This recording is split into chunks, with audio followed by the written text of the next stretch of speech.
Merci beaucoup, frère Tony, et tous les amis, pèlerins, voyageurs et étrangers. Vous savez, nous ne prétendons pas être... Excusez-moi. I'd like to say something that happened about 3 years ago. Maybe you don't know about this, but I'd like to get the congregation to know about it.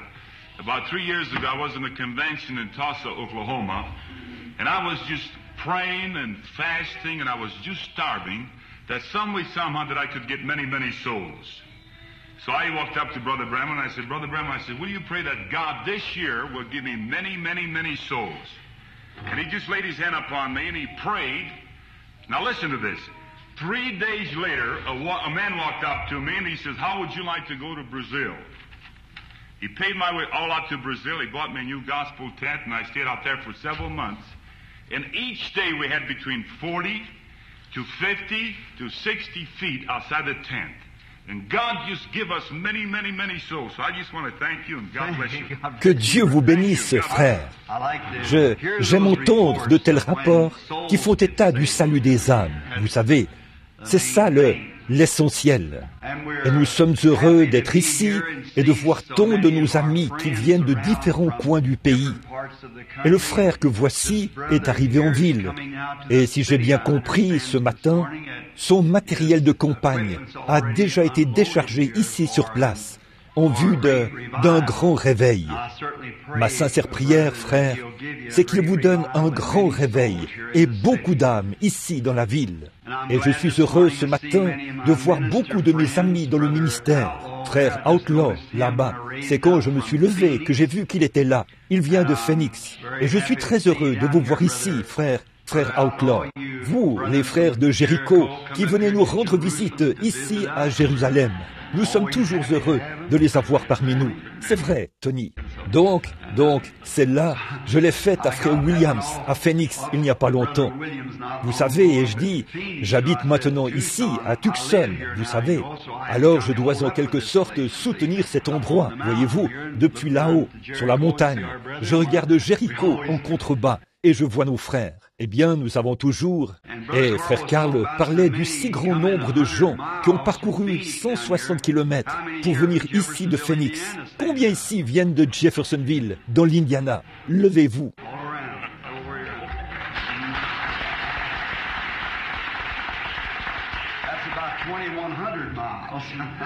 Partout, ici, ça, c'est presque 3400 kilomètres. Oh, Carl, je suis vraiment content d'être ici et de jouir de cette merveilleuse lumière du Fils qui brille à l'intérieur. Vous voyez, nous appelons cette ville la ville du soleil. Ça, c'est à l'extérieur. Mais, oh, ce Fils qui est à l'intérieur, oh, c'est ça qui me comble de joie. J'ai été comblé de bénédictions cette semaine, alors que j'assistais aux réunions de réveil de frère Bethany, que voici, là-bas, aux premières assemblées de Dieu. J'apprécie vraiment ce vaillant soldat de la croix, ses bonnes prédications. Ça m'a fait beaucoup de bien cette semaine. J'ai dit, frère Bethany et moi avons beaucoup de choses en commun. Surtout la manière dont nous séparons nos cheveux, frère Bethany. Ainsi donc, nous pouvons toujours nous reconnaître mutuellement, où que nous soyons. Alors, nous sommes reconnaissants de cette occasion d'être ici avec frère Tony. Je n'arrive pas à prononcer son nom, alors je l'appelle simplement frère Tony. Excusez-moi. On appelait Pierre, et Paul. Alors lui, c'est Tony. Je dis toujours aux gens, appelez-moi simplement frère Bill. C'est ce que j'aime ce nom, frère Bill, ou frère. En tout cas, j'aime être associé avec vous, être un frère. J'ai aimé ce petit déjeuner. La seule chose, c'est qu'il n'y avait pas assez de mélasse. Je n'en avais pas suffisamment. Je n'ai pris de mon fils et nous avons tout mangé. Puis je n'ai pris de leur frère. Il y avait une assiette supplémentaire. Et malgré tout, je n'ai pas eu assez de mélasse. Vous savez, je suis baptiste. Je ne crois pas à l'aspersion. J'aime vraiment les baptiser. J'aime avoir beaucoup de mélasse. J'ai pris le sucrier et il n'en reste plus grand-chose. Il me fallait les sucrer un peu, vous savez. Je me rappelle, là-bas dans le sud, je crois que c'était en Alabama, J'étais avec les baptistes missionnaires. J'étais là-bas à tenir une réunion de réveil. J'étais dans une petite véranda protégée par une moustiquaire à l'extérieur. Et il y avait une vieille sœur de couleur. Elle a dit, vous savez, j'avais prêché énergiquement la veille et j'avais beaucoup de difficultés à me lever le lendemain matin. Et elle m'a appelé et je me souviens que j'étais resté éveillé assez longtemps pour l'entendre dire « Hé, pasteur !» Elle a dit « Venez donc, mon cher, c'est déjà la 4e fois depuis ce matin que je remets vos crêpes au feu. » Elle avait remis ses crêpes au feu 4 fois. Je les aime vraiment. Voici une petite histoire que je connais. Ici, nous sommes dans la communion fraternelle, vous savez. Le brave frère Bosworth. Combien ont connu le docteur Bosworth? C'était un très bon ami à moi. Une fois, il s'est adressé à moi, il a dit « Frère Branham, savez-vous ce que signifie la communion fraternelle? En anglais, fellowship ?» Et j'ai dit « Je pense que oui, docteur. » Il a dit « C'est 2 personnes dans un même bateau. » Vous savez, c'est ce dont il s'agit. Il s'agit là d'une communion étroite, pas restreinte, une communion étroite les uns avec les autres. Je me souviens qu'un jour, là, pendant que je pense aux crêpes, c'est comme ça qu'on les appelle ici dans le sud, frère Bethany, des crêpes. Donc j'étais à une petite partie de pêche, là-haut dans le nord du New Hampshire. C'est l'habitat des truites fardées et des truites de ruisseau. Et je transportais une petite tente sur mon dos. J'avais marché en transportant du matériel sur mon dos vers un lieu qui était à environ 1 jour et demi de marche, là où aucun novice ne pouvait s'aventurer. J'étais donc là à pêcher des truites. Oh, quel moment je passais! Et j'avais une toute petite tente. Et la veille, dans une petite nappe d'eau, oh, il y avait de belles grosses truites qui se trouvaient là. Et je les attrapais très vite. J'en attrapais une, si je la tuais, alors je la gardais et je la mangeais. Mais d'ordinaire, je les relâchais, si elle n'était pas gravement blessée. Et ma ligne à mouche s'accrochait toujours dans un petit buisson de saule derrière moi. Et je me suis dit, tôt demain matin, j'irai là-bas avec ma hache et je couperai ce buisson de saule. Comme ma petite mouche, Coachman, s'accrochait constamment dans ce buisson de saule. Alors, je me suis levé tôt et je me suis dit, eh bien, je pourrais attraper 1 ou 2 truites pour le petit déjeuner. Et j'étais tout seul. J'ai pris ma vieille petite hache et j'y suis allé. J'ai coupé ce petit buisson de saule, puis j'ai attrapé quelques poissons et j'ai pris le chemin du retour. Et là, j'ai entendu du bruit. C'était une brave maman ours. Il y en avait beaucoup dans cette région. C'était une ours noire. Elle avait 2 oursons et elle était entrée dans ma tente. Il l'avait mise en pièces. Il ne restait plus rien. C'était simplement, ce n'est pas tant ce qu'ils mangent, mais ce qu'ils détruisent. Dès qu'ils entendent le moindre cliquetis, ils sautent sur la chose. Vous savez, mon vieux poil était abîmé. Et, eh bien, je ne pouvais rien faire d'autre que de rentrer. Et quand la brave maman ours m'a vu arriver, elle s'est enfuie en grommelant pour appeler ses petits. Et l'un d'eux l'a suivi. L'autre n'est pas venu. Eh bien, je me suis demandé pourquoi il ne l'avait pas suivi. Eh bien, j'avais un vieux pistolet rouillé là, dans la tente. Mais l'ours était assis sur ce pistolet. Eh bien, de toute façon, je n'aurais pas abattu cette brave ours et laissé 2 orphelins dans les bois. Alors et c'est sûr que si vous vous attaquez à une brave maman ours qui a des oursons, elle vous griffera certainement. Vous savez, elle devient en quelque sorte agressive quand qu'elle pense que vous voulez vous en prendre à ses oursons.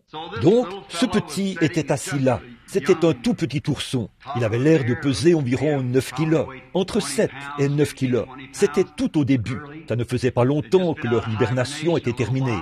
Et ce petit avait le dos tourné à moi. Il était tout courbé, comme ceci.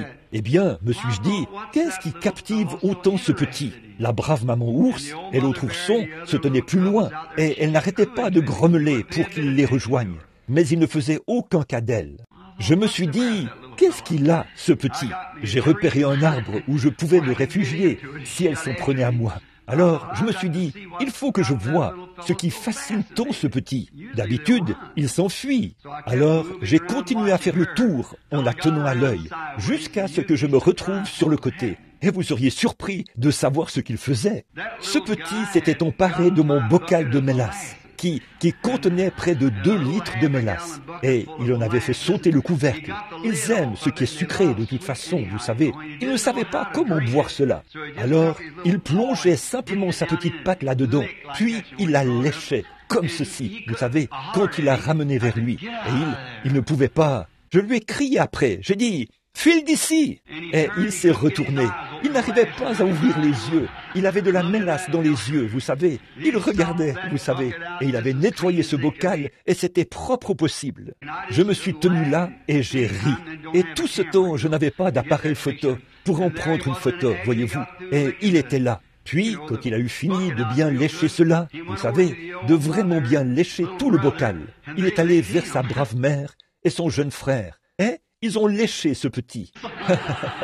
Alors, je me suis dit, ça, c'est comme une bonne réunion pentecôtiste à l'ancienne mode, quand on plonge les mains jusqu'au coude dans le pot de miel, et que par la suite, on va en parler à quelqu'un d'autre, et on les laisse nous lécher pendant un moment. Vous savez, c'était tout simplement une bonne réunion où on se régale. Vous savez, c'est, à mon avis, ce que faisait ce petit ours.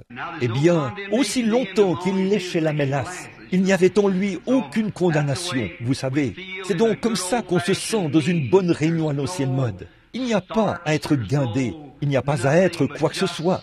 On ne fait que s'asseoir là et lécher. C'est tout.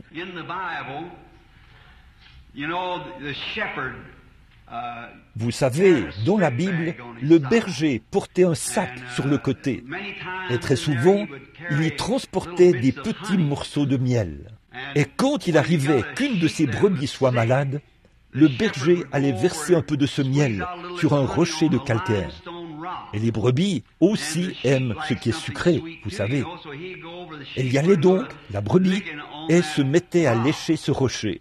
Ce qu'elle léchait, c'était le miel, mais tout en léchant le miel, elle avalait du calcaire. Et c'est ce calcaire qui aidait à sa guérison. J'ai ici un sac rempli de miel, et je vais en mettre sur ce rocher, Jésus-Christ. Et vous, les brebis, commencez à lécher maintenant. Je suis sûr que ça guérira tous nos maux, si seulement nous léchons le rocher des âges. Et il s'occupera certainement du reste. Il est le guérisseur de nos malaises physiques et spirituels. Il est le lys de la vallée. Et dans le lys, il y a de l'opium. Et l'opium règle toutes les situations. Ça vous met dans un état second. Et c'est ce que fait le Saint-Esprit quand il vient. Il vous met dans un état d'insouciance. Et alors, vous ne vous souciez pas de savoir qui est assis à côté de vous ou quoi que ce soit d'autre. À ce moment-là, il faut que vous relâchiez la pression. C'est tout. Je me souviens de la fois où une petite fille a été remplie du Saint-Esprit et elle était une jeune méthodiste. Elle donnait un témoignage. Je n'oublierai jamais cette manière primitive qu'elle avait de s'exprimer. Ce n'était pas pire que ce que moi-même je fais. Et elle a dit, « Eh bien, je veux louer le Seigneur pour ce Saint-Esprit. » Elle a dit, « Si c'était mieux que ça, j'éclaterais. » J'aime ces réunions que l'on organise à l'occasion de la convention des hommes d'affaires du plein évangile. Et vous savez, j'ai été ordonné il y a quelques années, il y a environ 35 ans, dans l'église baptiste missionnaire. Et là, pendant des années, j'ai essayé d'être un fidèle ministre de l'Évangile et fidèle à tout ce qui, à ma connaissance, était juste. Puis, après que j'ai eu la grande vision, je n'avais jamais entendu parler du pentecôtisme. J'avais entendu dire qu'il y avait une bande d'exaltés en ville qui bavait par terre et tout. Eh bien, je n'avais jamais prêté attention à ça. Mais quand Dieu m'a appelé, je suis venu parmi eux. Et j'ai simplement, il m'a alors semblé que ce qu'il y avait dans mon cœur, ce désir ardent de quelque chose qui m'animait, avait trouvé ce qui lui allait comme un gant. C'est vraiment la chose juste, et j'ai vraiment apprécié ça. Quand je suis venu parmi les frères, j'ai constaté que chez eux aussi, c'était comme chez nous, les baptistes. Ils étaient divisés en tellement d'organisations différentes. Oh, il y en avait de toutes sortes. Certains montaient un chameau à une bosse, d'autres un chameau à 2 bosses, d'autres un chameau à 3 bosses, et d'autres pas de bosse du tout. Mais, vous savez, je me suis dit, je ne ferai partie d'aucun groupe en particulier, parce qu'on m'identifierait à ce seul groupe. Je me tiendrai donc simplement entre eux, et je dirais, nous sommes frères. Je crois que c'est Jacob qui avait creusé un puits et les Philistins l'en avaient chassé. De mémoire, il l'avait appelé Malice, ou quelque chose comme ça. Puis, il en avait creusé un autre. Les Philistins l'en ont chassé, et il l'a appelé Querelle. Et il en avait creusé un autre. Il a dit, il y a de la place pour nous tous. Et c'est ce que je crois. Il y a de la place pour nous tous. Ainsi donc, la seule chose dont je fais partie depuis que je suis dans le mouvement du plein évangile, je suis l'un de vous. Et à mon avis, c'est ce qu'il y a de plus proche du ciel. S'il y a quelque chose qui est plus proche encore, je tâcherai de trouver cela. Mais c'est ceci que j'ai trouvé et j'aime ceci. Je m'en tiendrai à ceci jusqu'à ce que quelque chose de mieux arrive. Et je m'attends à ce que quelque chose de mieux arrive. Comme Pierre l'a dit, le jour de la Pentecôte, il a dit, ceci, c'est cela. Et si ceci n'est pas cela, alors je garderai ceci jusqu'à ce que cela arrive. Alors, je vais simplement m'en tenir à ceci, parce que c'est très bien. Puis j'ai vu que ces hommes d'affaires chrétiens, ces hommes d'affaires du plein évangile, avaient adopté à peu près la même position, dans la brèche, entre les belles grandes organisations des églises, pour essayer de créer un pont pour quelque chose, c'est-à-dire amener la communion fraternelle, pour combattre, non pas dans le but de démolir quelque organisation que ce soit, ou de faire en sorte que tous entrent dans une seule organisation, mais simplement pour amener la communion fraternelle. Et c'est pour cette raison que je me suis joint à vous. Et ceci, c'est la seule organisation dont je fais partie, l'association des hommes d'affaires du plein évangile. Parce qu'elle essaye de faire ce que je pense être, ce qui pourrait rendre un grand service à Dieu et à son Église, pour que règne parmi nous ce sentiment que nous ne sommes pas séparés. Nous sommes frères et nous avons tous reçu le même Saint-Esprit. Maintenant, Dieu vous a donné le Saint-Esprit, il a aussi donné le Saint-Esprit à l'autre personne. C'est comme le groupe des Branham.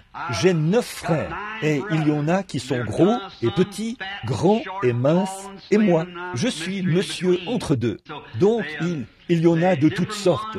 Certains ont les cheveux blonds, d'autres ont les cheveux noirs, et d'autres, rien du tout. Et là encore, je suis monsieur entre deux. Mais alors, dans tout ça, nous restons des frères. Nous avions l'habitude d'aller dans la cour de derrière, quand nous nous battions. Mais quand nous nous retrouvions dans la cour avant, et que quelqu'un s'attaquait à un Branham, c'était vraiment dommage pour lui. C'est donc ainsi que nous devrions être, à mon avis. Voyez-vous, parfois, Dieu fait des choses qui, de notre point de vue, ne semblent pas correctes. Mais toutefois, si c'est Dieu qui le fait, disons simplement Amen. C'est Dieu qui le fait de toute façon, voyez, et nous attendons impatiemment ce moment où j'étais assis là dimanche soir dernier, pendant le service, alors que frère Bethany prêchait sur la marque de la bête. Et cet homme a relevé un point capital qui a rempli mon âme de joie. Il a dit que plus loin sur le chemin, quelque chose de plus grand nous attend, ou quelque chose comme ça, quelque chose que Dieu est sur le point de faire. Moi aussi, je le crois, pour tout terminer et faire monter l'Église dans la gloire. Comme c'est merveilleux. Eh bien, ne soyons donc pas paresseux au point où nous... Souvenez-vous, Dieu ne change jamais ses voies. Reste, parce que sa parole, il est la parole. Et sa parole ne peut pas faillir. Il est infini. Par conséquent, si Dieu prend une décision au sujet de quelque chose, cette décision restera toujours la même. Il ne peut pas revenir pour dire « je me suis trompé ». Voyez, je peux le faire, vous pouvez le faire, mais Dieu ne le peut pas, parce qu'il est infini. Voyez, sa première décision est éternelle. Quand Dieu a donné à l'homme les meilleures fortifications dont il disposait pour l'y attacher, pour le garder à l'intérieur. Dieu a donné à l'homme sa parole, dans le jardin d'Éden, sa parole. Et Ève, par cette inconcevable, définitive et grave, l'une des choses les plus inconcevables qu'elle ait jamais faites, ou qu'elle aurait jamais pu faire, c'était de raisonner avec la parole de Dieu. Nous ne raisonnons pas, nous la croyons. c'est tout. Eh bien, Dieu n'a jamais exigé quoi que ce soit d'autre que de croire sa parole. C'est vrai, sa parole, nous devons rester derrière elle. Maintenant, voici ici un petit quelque chose. Vous savez qu'un jour, la Bible avait prédit la venue d'un grand prophète qui rassemblerait Israël. Et quand il est venu, savez-vous qu'il a marché au milieu des gens et ils ne l'ont pas su. Et un jour, Jésus parlait à ses disciples. Il a dit, « Voici, le Fils de l'homme montera à Jérusalem. » Et ainsi de suite. Ils ont dit, « Pourquoi les scribes ?» Autrement dit, ceux qui écrivaient les Écritures. Pourquoi les scribes disent-ils qu'Élie doit venir premièrement et rétablir toutes choses? Il a dit, je vous le dis en vérité, Élie viendra premièrement, mais je vous dis qu'Élie est déjà venu, mais vous ne l'avez pas su. Vous voyez, il a été parmi eux, ils ne l'ont pas su. Il en est de même du Fils de l'homme. Ils ont compris qu'il parlait de Jean-Baptiste. Maintenant, voyez, il n'était qu'un excentrique qui se tenait quelque part au bord du fleuve, un barbare qui essayait de noyer les gens dans l'eau et tout. Il avait un message vraiment étrange, mais c'était le précurseur de Dieu. Et c'est passé, et ils ne l'ont pas su. Jésus est venu. Je pense qu'un tiers des Juifs de cette époque n'avaient jamais entendu parler de Jean. J'imagine que quand Jésus était sur la terre, très peu de Juifs, pas même 1/100 de la population de la terre, ne savaient qu'il était là. Il était venu et était reparti. L'Église, vous les catholiques, c'est pareil quand vous prétendez que Saint Patrick était l'un des vôtres. Si quelqu'un a connu Saint Patrick, il était à peu près aussi catholique romain que moi. Mais regardez donc, regardez Jeanne d'Arc, cette petite fille pieuse qui avait des visions et tout. Qu'avez-vous fait? Vous l'avez brûlée sur le bûcher comme sorcière. C'est après son départ que vous avez su qu'elle était une sainte. Voyez? Savez-vous quoi? Ne serait-ce pas horrible? Car Jésus a dit, ce qui arriva du temps de Noé arrivera de même à l'avènement du Fils de l'homme, où 8 personnes furent sauvées à travers l'eau. Qu'en serait-il si l'enlèvement avait lieu aujourd'hui et qu'il en prenait 2 à Tucson, 1 à Phoenix et partout ailleurs dans le monde, comme ce sera le cas lors de l'enlèvement universel. Et ceux qui ressusciteront d'entre les morts iront discrètement à sa rencontre dans les airs. Ce sera là quelque chose de mystérieux. Et alors, un de ces jours, le jugement frappe la terre. Vous dites, eh bien, l'enlèvement ne devait-il pas avoir lieu premièrement? Cela s'est déjà produit. Et vous ne l'avez pas su. Pensez au nombre de personnes qui disparaîtront aujourd'hui partout dans le monde et que rien ne sera dit à ce sujet. Vous n'en saurez rien. Il pourrait y avoir 500 personnes dans le monde aujourd'hui qui soient portées disparues et vous n'en saurez rien.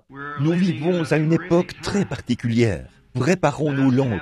Je ne dis pas qu'il en sera ainsi. Je dis, qu'en est-il s'il en était ainsi? Alors, le jugement frapperait. L'enlèvement aurait eu lieu. Voyez, il est déjà venu et vous ne l'avez pas su. Alors, quand nous nous rassemblons dans ces réunions, rassemblons-nous dans un seul but, celui de servir Dieu. Consacrons nos vies aux choses sérieuses. Quel bien cela nous fait-il d'imiter quelque chose? Pourquoi accepterions-nous de prendre un substitut alors que les cieux tout entiers sont remplis de la puissance et des bénédictions authentiques de la Pentecôte? Pourquoi devrions-nous accepter de prendre un substitut? Vous n'épuiserez pas les bénédictions de Dieu. Demandez abondamment. Pouvez-vous imaginer un petit poisson d'à peu près 1 centimètre, là-bas au milieu de l'océan, qui dirait « Je ferais mieux de boire de cette eau avec retenue. Je pourrais en manquer. » Eh bien, ça a l'air ridicule. Or, c'est plus ridicule de penser que vous pourriez épuiser la bonté de Dieu. Je regardais tout à l'heure, et c'était un honneur pour moi de voir cet homme âgé, le père de Carl Williams et sa mère. À ma connaissance, c'est la première fois que j'ai eu le privilège de les voir quand ils se sont levés. Et de penser qu'ils ont environ 80 ans, ou quelque chose comme ça. Oh, combien Dieu a gardé ce vieux couple. On pourrait croire qu'il est le frère de Carl, et non son père. Et Tony a dit que sa mère est descendue de la voiture là-bas, a claqué la portière, et s'est avancée là comme un petit soldat. Oh là là, voyez, comme Dieu est bon pour nous. Maintenant, si vous si vous ne faites pas partie de cette association des hommes d'affaires du plein évangile, vous, les hommes, en tant que baptiste, je m'adresse à vous, les baptistes. En tant que méthodiste, je suis méthodiste. Une fois, je prêchais dans l'Arkansas, et il y avait là un vieil homme qui marchait à l'aide de béquilles, et il avait été guéri. Il vendait des crayons dans la rue. Et ce soir-là, pendant toute la réunion, il se levait. Il ne tenait pas en place. Il y avait environ, je pense, 5 ou 6 000 personnes rassemblées à l'auditorium Robinson Memorial à Little Rock. Et il disait, « Loué soit Dieu, je suis guéri !» C'est à peine si on pouvait prêcher. D'un bond, il se levait et il disait, « Hé, frère Branham, je veux vous dire quelque chose. » Eh bien, il avait un jubilé gastronomique à lui tout seul. Alors, il était en train de passer des moments merveilleux. Il avait été guéri, et cela comptait beaucoup pour lui. Et il a donc dit, vous savez, il se trouve qu'il était nazaréen. Et il a dit, vous savez, quand je vous ai entendu prêcher, j'étais sûr que vous étiez nazaréen. Et il a dit, ensuite il a dit, moi aussi, il a dit, puis j'ai entendu quelqu'un dire que vous étiez baptiste. Et il a ajouté, la plupart des gens qui sont ici sont pentecôtistes. Je ne comprends pas tout ça. J'ai dit, oh, c'est très facile. J'ai dit, je suis un baptiste, nazaréen, pentecôtiste. Voilà, c'est vrai. Nous sommes des chrétiens, nés de son esprit, lavés dans son sang, et nous attendons la venue de notre Seigneur. Que le Seigneur vous bénisse. Si vous êtes un homme d'affaires ou quoi que ce soit d'autre, permettez-moi de vous dire quelque chose. Venez avoir de la communion fraternelle. Ne vous contentez pas d'avoir une communion fraternelle qui se limite à serrer la main à un groupe d'hommes, mais recevez ce qu'ils ont. Le Saint-Esprit, c'est ce qui produit la vraie communion fraternelle. Vous savez, vous ne pouvez rien fabriquer. On ne vous demande pas de fabriquer quoi que ce soit. Il n'est pas demandé à l'Église de produire ou de fabriquer du fruit. Vous devez porter du fruit. Voyez, on ne peut pas dire à un mouton, fabrique de la laine. Il suffit qu'il soit un mouton et il portera de la laine. Voilà le problème. Nous essayons de fabriquer quelque chose. Ne fabriquez rien. Ayez juste ce qu'il faut à l'intérieur. Pouvez-vous imaginer un merle qui se pose là et qui essaie de mettre des plumes de plomb dans ses ailes et qui dit ensuite, ne voyez-vous pas que je suis un pont? Il essaie d'accrocher sur lui quelque chose qui ne vient pas de l'intérieur. Et on voit trop de ces choses dans nos groupes pentecôtistes. Soyons de vrais pentecôtistes authentiques et nés de nouveau. Je dirais maintenant que c'est la seule chose que j'ai jamais trouvée de ce côté-ci du ciel qui me donne l'assurance que mes péchés ont disparu et que je suis né de l'Esprit de Dieu. C'est à ce moment-là que l'on a en soi quelque chose, une ancre qui tient bon. Eh bien, je n'avais pas l'intention de prendre autant de votre temps. Je sais que vous devez partir, et je suis un peu comme l'un de ces frères intarissables. Il me faut environ 1 heure pour commencer, puis je prêche environ 2 heures. Et ensuite, il me faut environ 3 heures pour m'arrêter. Bon, par contre, je n'irai pas à de tels extrêmes ce matin. Eh bien, nous apprécions le fait que vous soyez venus. Je vis maintenant ici à Tucson, ici dans la bonne vieille Jérusalem. Et frère Tony, si le Seigneur le veut, je serai là de temps en temps pour donner un coup de main et assister à toutes vos réunions de réveil. À vous les frères dans le ministère, je ne suis pas venu ici pour construire une église. Je suis venu ici pour apporter mon aide à ce qui a déjà été construit, pour y apporter ma contribution et faire tout mon possible afin de vous aider, frères, à gagner des âmes ici à Tucson. Je n'ai aucune intention de commencer des réunions où que ce soit, à moins que ce soit des réunions conjointes ou quelque chose qui pourrait nous permettre de tous nous rassembler. Je ne suis absolument pas venu ouvrir une église. Non, monsieur, nous en avons beaucoup. Ce qu'il nous faut, c'est de les remplir de chrétiens nés de nouveau. Oui, monsieur. Alors je suis ici pour donner un coup de main, pour aider de toutes les manières possibles, partout où je pourrais le faire, chaque porte qui m'est ouverte, afin de rendre témoignage du salut par la grâce de notre Seigneur Jésus-Christ et du remplissage de son esprit qui m'ont gardé pendant toutes ces années. Bon, bien des fois, j'ai vu Tony tout à l'heure. Il a dit, « Frère Branham, je dois noter ce que je voudrais dire. » C'est pareil pour moi. Vous savez, quand on vieillit un peu, on ne pense plus comme avant. L'autre jour, quelqu'un m'a demandé, « Frère Branham, quel âge avez-vous » Oh, et je dis, j'ai dépassé 25 ans. De combien? J'ai dit, je les ai dépassés 2 fois. Alors, je ne suis plus un enfant. C'est pour ça que nous séparons nos cheveux par le milieu, frère. C'est vrai, c'est vrai. Eh bien, est-ce que tout le monde aime le Seigneur? Oh, c'est merveilleux. À présent, rejetons tout petit fardeau et tout petit souci maintenant.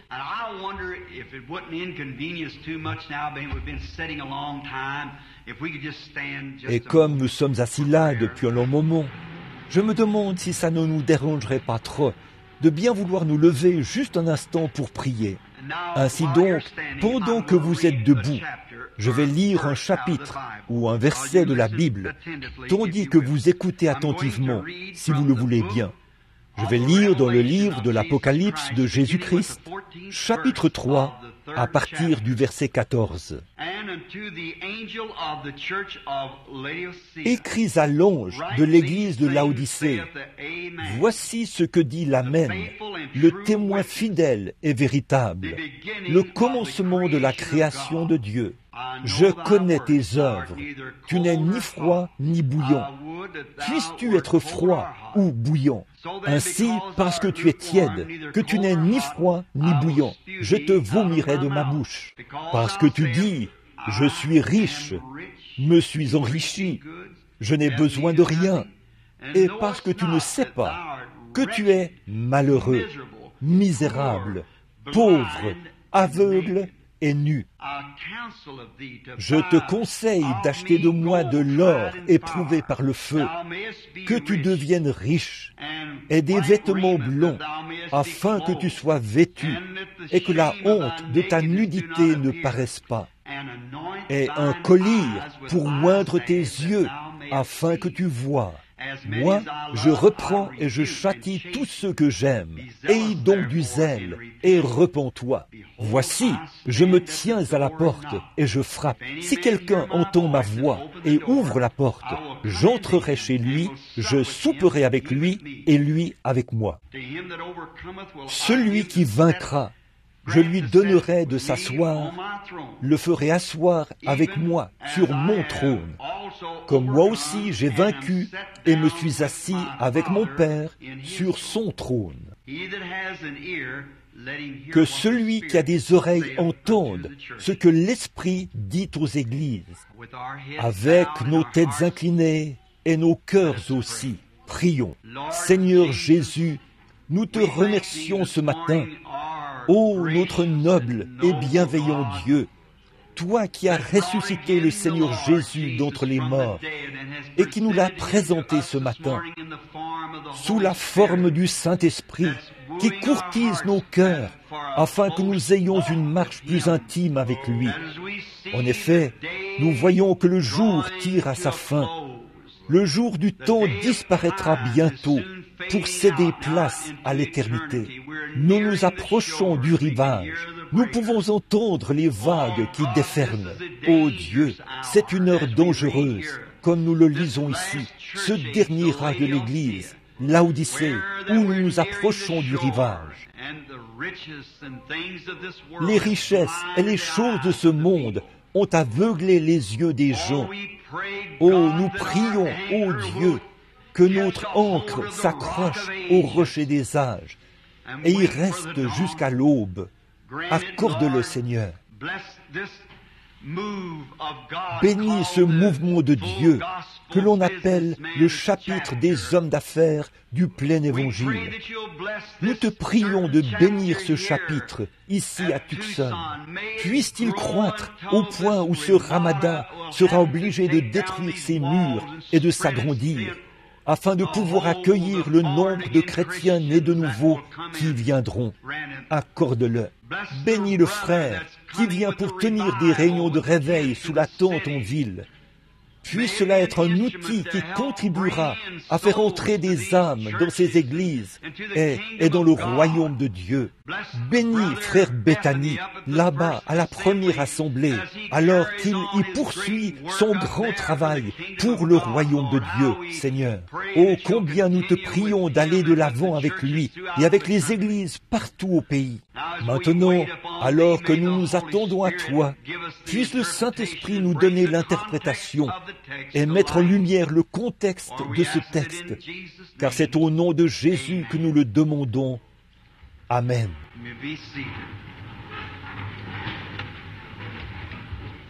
Vous pouvez vous asseoir. Vous êtes-vous déjà arrêté un instant pour penser que ceci pourrait être la toute dernière fois que nous nous rencontrons tous ensemble? Savez-vous que parmi nous qui sommes là, si nous revenons lors de la prochaine réunion, il se peut que certains d'entre nous ne soient plus de ce monde. Nous ne savons pas ce qui peut arriver. Alors c'est peut-être la dernière fois que nous nous rassemblons comme ceci, en tant que groupe, que nous nous côtoyons et que nous mangeons ensemble sur cette terre. Mais souvenez-vous, il viendra un temps où nous nous rencontrerons de nouveau. Oh, pas à un petit déjeuner, mais à un souper. Oh, où le grand banquet de Dieu, les noces de l'agneau, les glorieux sièges seront disposés d'un bout à l'autre du ciel et où les rachetés de tous les âges seront assis face à face. Ce sera un moment glorieux. C'est ce que j'attends. Bon, ce matin, je vais prendre un sujet dont je veux vous parler pendant quelques instants. Si cela m'est possible, je ne vous retiendrai pas plus longtemps qu'il faut. Je veux parler. J'ai ici quelques passages de l'Écriture et quelques notes à partir desquelles j'aimerais parler pendant quelques instants sur le sujet « Une porte à l'intérieur d'une porte ». Maintenant, ce cadre que nous voyons ce matin dans la lecture de l'Écriture que nous venons de faire est très inhabituel. C'est inhabituel à bien des égards. En effet, c'est l'un des passages de l'Écriture qui est le plus navrant de la Bible. C'est ce passage de l'Écriture-ci, car cela traite de cet âge dans lequel nous vivons. Cela présente cet âge dans lequel Jésus-Christ a été expulsé de sa propre Église. Et il se tient à la porte, il frappe, essaie de revenir à l'intérieur. La richesse et les plaisirs du monde l'ont chassé de l'Église, ce qui fait que l'Église est tout simplement devenue tiède.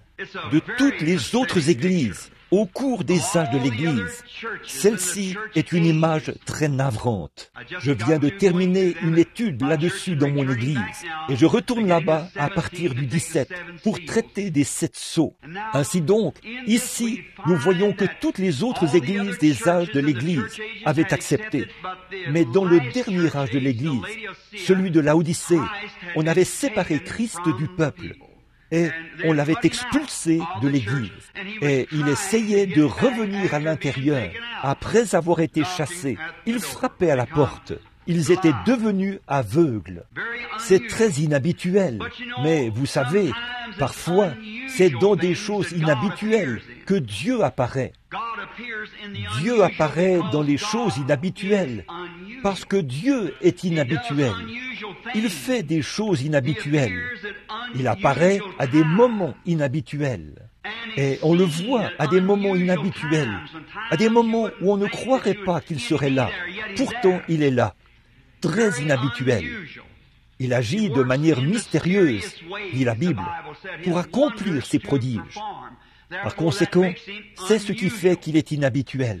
Et c'est ainsi, nous suivons la tendance habituelle des choses et nous manquons Dieu. Bien des fois, c'est ce qui est inhabituel, qui fait descendre Dieu, les choses inhabituelles.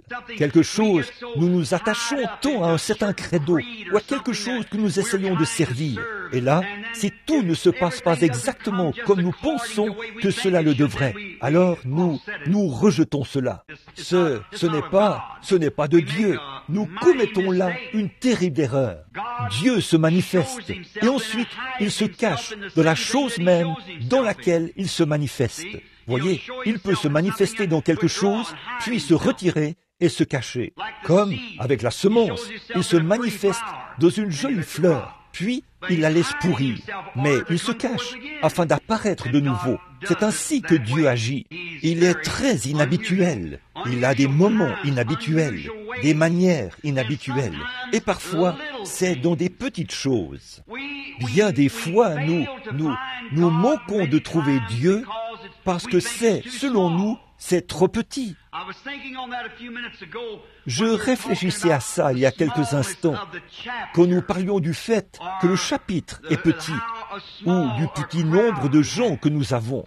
Eh bien, j'ai eu le privilège de m'adresser à de grandes foules. À Bombay, en Inde, il y avait 500 000 personnes dans une seule réunion. En Afrique du Sud, peut-être qu'il y avait 250 000 personnes lors d'une seule réunion. Mais là où j'ai passé les moments les plus agréables et les plus bénis, c'est quand nous avions de petites réunions de prière dans des foyers. Dieu est dans les lieux inhabituels et dans les choses inhabituelles. Et comme ce Canadien parlait de mes bons amis du Canada il y a quelques instants, cela m'a rappelé quelque chose. Il y a quelque temps, j'ai eu le privilège de prier pour le roi George, comme vous le savez, alors qu'il souffrait de la sclérose en plaques. Le Seigneur l'a guéri. Il était venu au Canada alors qu'il souffrait encore de cette sclérose en plaques. C'était un brave homme. Toutes les écoles avaient fermé leurs portes quand il est allé à Vancouver pour que les élèves puissent aller porter on leur avait remis de petits drapeaux britanniques qu'ils pouvaient agiter en l'honneur du roi, de la couronne, alors qu'il passait. Et un de mes bons amis, frère Earn Baxter, alors que nous suivions ensemble le reportage, au fur et à mesure que cela se déroulait, sa charmante reine et lui assis là. Nous étions assis dans la pièce et je n'oublierai jamais ce qui est arrivé. Earn a été tellement saisi d'émotion qu'il a bondi de sa chaise, m'a serré dans ses bras et s'est mis à pleurer. Et j'ai dit, « Qu'est-ce qui vous rend si ému, frère Baxter ?» Il a dit, « Frère Branham, voilà mon roi. » Je me suis dit, c'est le fait de savoir que son roi est en train de passer là, peut produire un tel effet sur un Canadien. Qu'est-ce que cela devrait faire à une église née de nouveau quand Jésus est en train de passer là? Malgré sa sclérose en plaques, il était assis là dans son char, sa voiture, bien droit, quoiqu'il ait dit qu'il souffrait atrocement d'ulcères et d'un terrible mal de dos. Les enseignants avaient fait sortir tous les enfants pour qu'ils aillent agiter leurs drapeaux. Et une fois le défilé terminé, eh bien, les enfants étaient censés retourner à l'école. Ainsi donc, ils étaient retournés, mais dans une certaine école, tous étaient revenus, sauf une petite fille. Et après avoir fait l'appel, l'enseignante était très inquiète de l'absence de la petite fille. Elle a donc dit, je dois aller à sa recherche. Et elle est ressortie avec les enfants. Ils sont allés dans les rues à la recherche de cette petite enfant. Au bout d'un moment, c'est l'enseignante elle-même qui a retrouvé cette petite fille. Debout près d'un poteau télégraphique, elle pleurait à chaudes larmes. Comme elle pleurait, l'enseignante a dit, « Qu'est-ce qu'il y a, ma chérie ?» Elle a dit, « N'as-tu pas agité ton drapeau au passage du roi ?» Elle a dit, « Oui, j'ai agité mon drapeau au passage du roi. » Elle a dit, « As-tu pu voir le roi ?» « Oui, j'ai vu le roi. » Eh bien, a-t-elle dit, « Pourquoi pleures-tu donc ?» Elle a dit, « Vous savez, je suis très petite. J'ai vu le roi, mais lui, il ne m'a pas vu. » Eh bien, il se peut qu'il en soit ainsi quant au roi George ou tout autre roi, mais il n'en est pas ainsi du roi Jésus. Peu importe combien petite est l'assemblée sur laquelle il vous a établi pasteur, ou combien petite semble l'œuvre, si ce n'est que de parler aux laitiers ou aux vendeurs de journaux, il le verra. Vous ne pouvez rien faire pour Jésus sans qu'il le sache. N'oubliez pas, il connaît chaque petite chose que vous faites et il vous en donnera tout le mérite, car c'est pour faire cela que vous avez été désignés. Peu importe combien c'est petit, faites-le quand même. S'il s'agit d'agiter votre petit drapeau, agitez-le. Il est dans cette chose inhabituelle. Il pourrait gagner une âme. Je crois que c'est Dwight Moody. Ou est-ce que je me trompe? Peut-être que ce n'est pas lui. Une sœur âgée avait un fardeau sur le cœur. Elle voulait gagner une âme à Christ. Elle était blanchisseuse. Ça fait 150 ans, je pense. Elle a mis de l'argent de côté jusqu'à ce qu'elle ait économisé $3. Et elle a loué une vieille écurie qui lui a coûté $1 pour la semaine. Elle y est allée, elle a nettoyé elle-même. Elle a pris son bon de lavage et on a fait un hôtel. Puis, elle a installé une chaire. Et ce vieux bon de lavage avait encore des traces d'eau savonneuse. Et elle a pris des tracts et elle a commencé à les distribuer. C'était au tout début de ce pays, l'Amérique, et tout le monde regardait ça et le jetait par terre. Elle était méthodiste. Ainsi donc, les gens jetaient cela par terre. Et en ce temps-là, les méthodistes étaient comme les pentecôtistes aujourd'hui. On les considérait comme une bande de fanatiques. Ils étaient étendus par terre dans des écoles. Ils tombaient sous la puissance de Dieu. Et on leur versait de l'eau sur le visage. Et ne me dites pas le contraire. J'ai assisté à leurs réunions, voyez. Et si seulement on les avait laissés tranquilles, au lieu de leur faire un pas en arrière, si on les avait simplement laissés aller de l'avant, ils auraient été pentecôtistes, vous voyez. Mais là, cette pauvre vieille femme distribuait des tracts, et père, tout le monde les jetait dans la rue. Et elle était là à pleurer parce qu'on l'avait rejetée, alors qu'elle avait mis tant d'efforts pour faire venir un ministre dans la ville afin qu'il tienne des réunions de réveil. Et ce ministre devait arriver ce soir-là. Elle s'en allait. Et il y avait là un petit garçon qui portait, là-bas dans le sud, on appelle ça des bretelles. Vous savez, il portait des bretelles. Ses cheveux en bataille lui descendaient dans le cou. Il s'est approché et a dit, « Hé, madame, qu'est-ce que vous distribuez ?» Et elle a dit, « C'est un tract, mon chéri, a-t-elle dit. »« Eh bien, a-t-il dit, je ne sais pas lire. » Il a dit, « Ça parle de quoi ?» Elle a dit, « Eh bien, nous aurons une réunion à l'ancienne écurie ce soir. » Il a dit, « Merci, puis-je en avoir un ?» a-t-il dit. « Oui. » Et il l'a mis dans sa poche. À la réunion ce soir-là, savez-vous qui était là? Ce brave et fidèle pasteur et la dame. Ce sont les seuls qui étaient à la réunion. Le brave vieux soldat, peu lui importait qu'il y en ait un seul ou 1000. Il a pris son texte, s'est tenu là et a prêché à la dame, aussi fidèlement qu'il l'aurait fait devant 10 000 personnes. Qui est-ce qui s'est présenté à la porte? Le pas mal assuré, vers le début de la prédication, nul autre que ce petit garçon, aux cheveux en bataille. Ce soir-là, il s'est retrouvé à l'hôtel. Si je ne me trompe pas, c'était le petit Dwight Moody qui a envoyé un demi-million d'âmes à Christ. Voyez, oh là là, que de grandes réunions avaient cours, des choses qui en mettaient plein la vue. Voyez, Dieu est dans les choses inhabituelles. Dieu apparaît de manière inhabituelle. Gardez bien cela à l'esprit.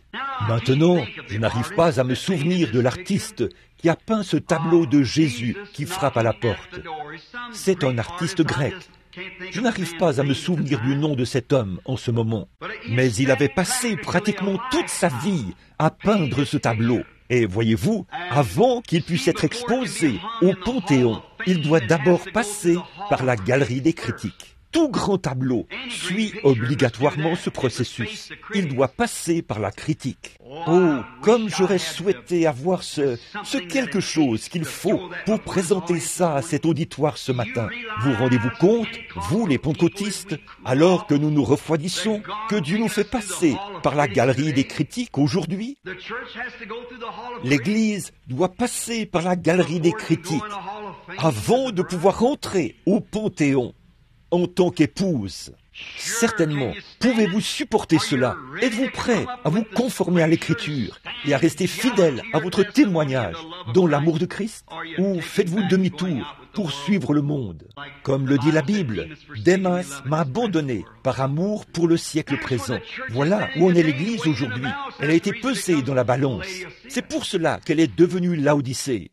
Ce tableau, tel que l'artiste l'avait peint, quand il est passé à la galerie des critiques, ils n'ont rien trouvé à redire à cela. Finalement, un grand critique s'est avancé là et a dit, « Il y a une chose qui cloche dans votre tableau. » Il a dit, « C'est vrai que Jésus, la lanterne à la main, vient dans la nuit au milieu des ténèbres du péché. C'est une belle représentation.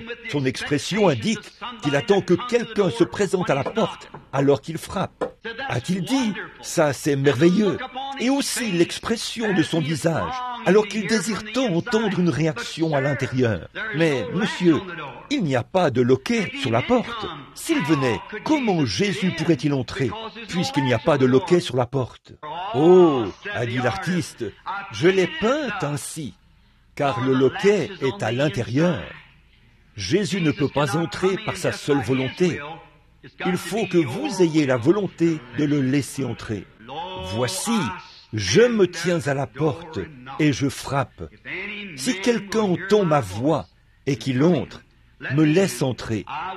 J'entrerai et je souperai avec lui, et lui avec moi. C'est ce tableau que nous regardons maintenant. Pourquoi un homme frappe-t-il à une porte? Qu'est-ce qui fait qu'un homme frappe à une porte? Il cherche à avoir accès. Il cherche à entrer. Peut-être qu'il y a quelque chose dont il veut vous parler. Ou peut-être qu'il veut vous parler d'une affaire ou de quelque chose.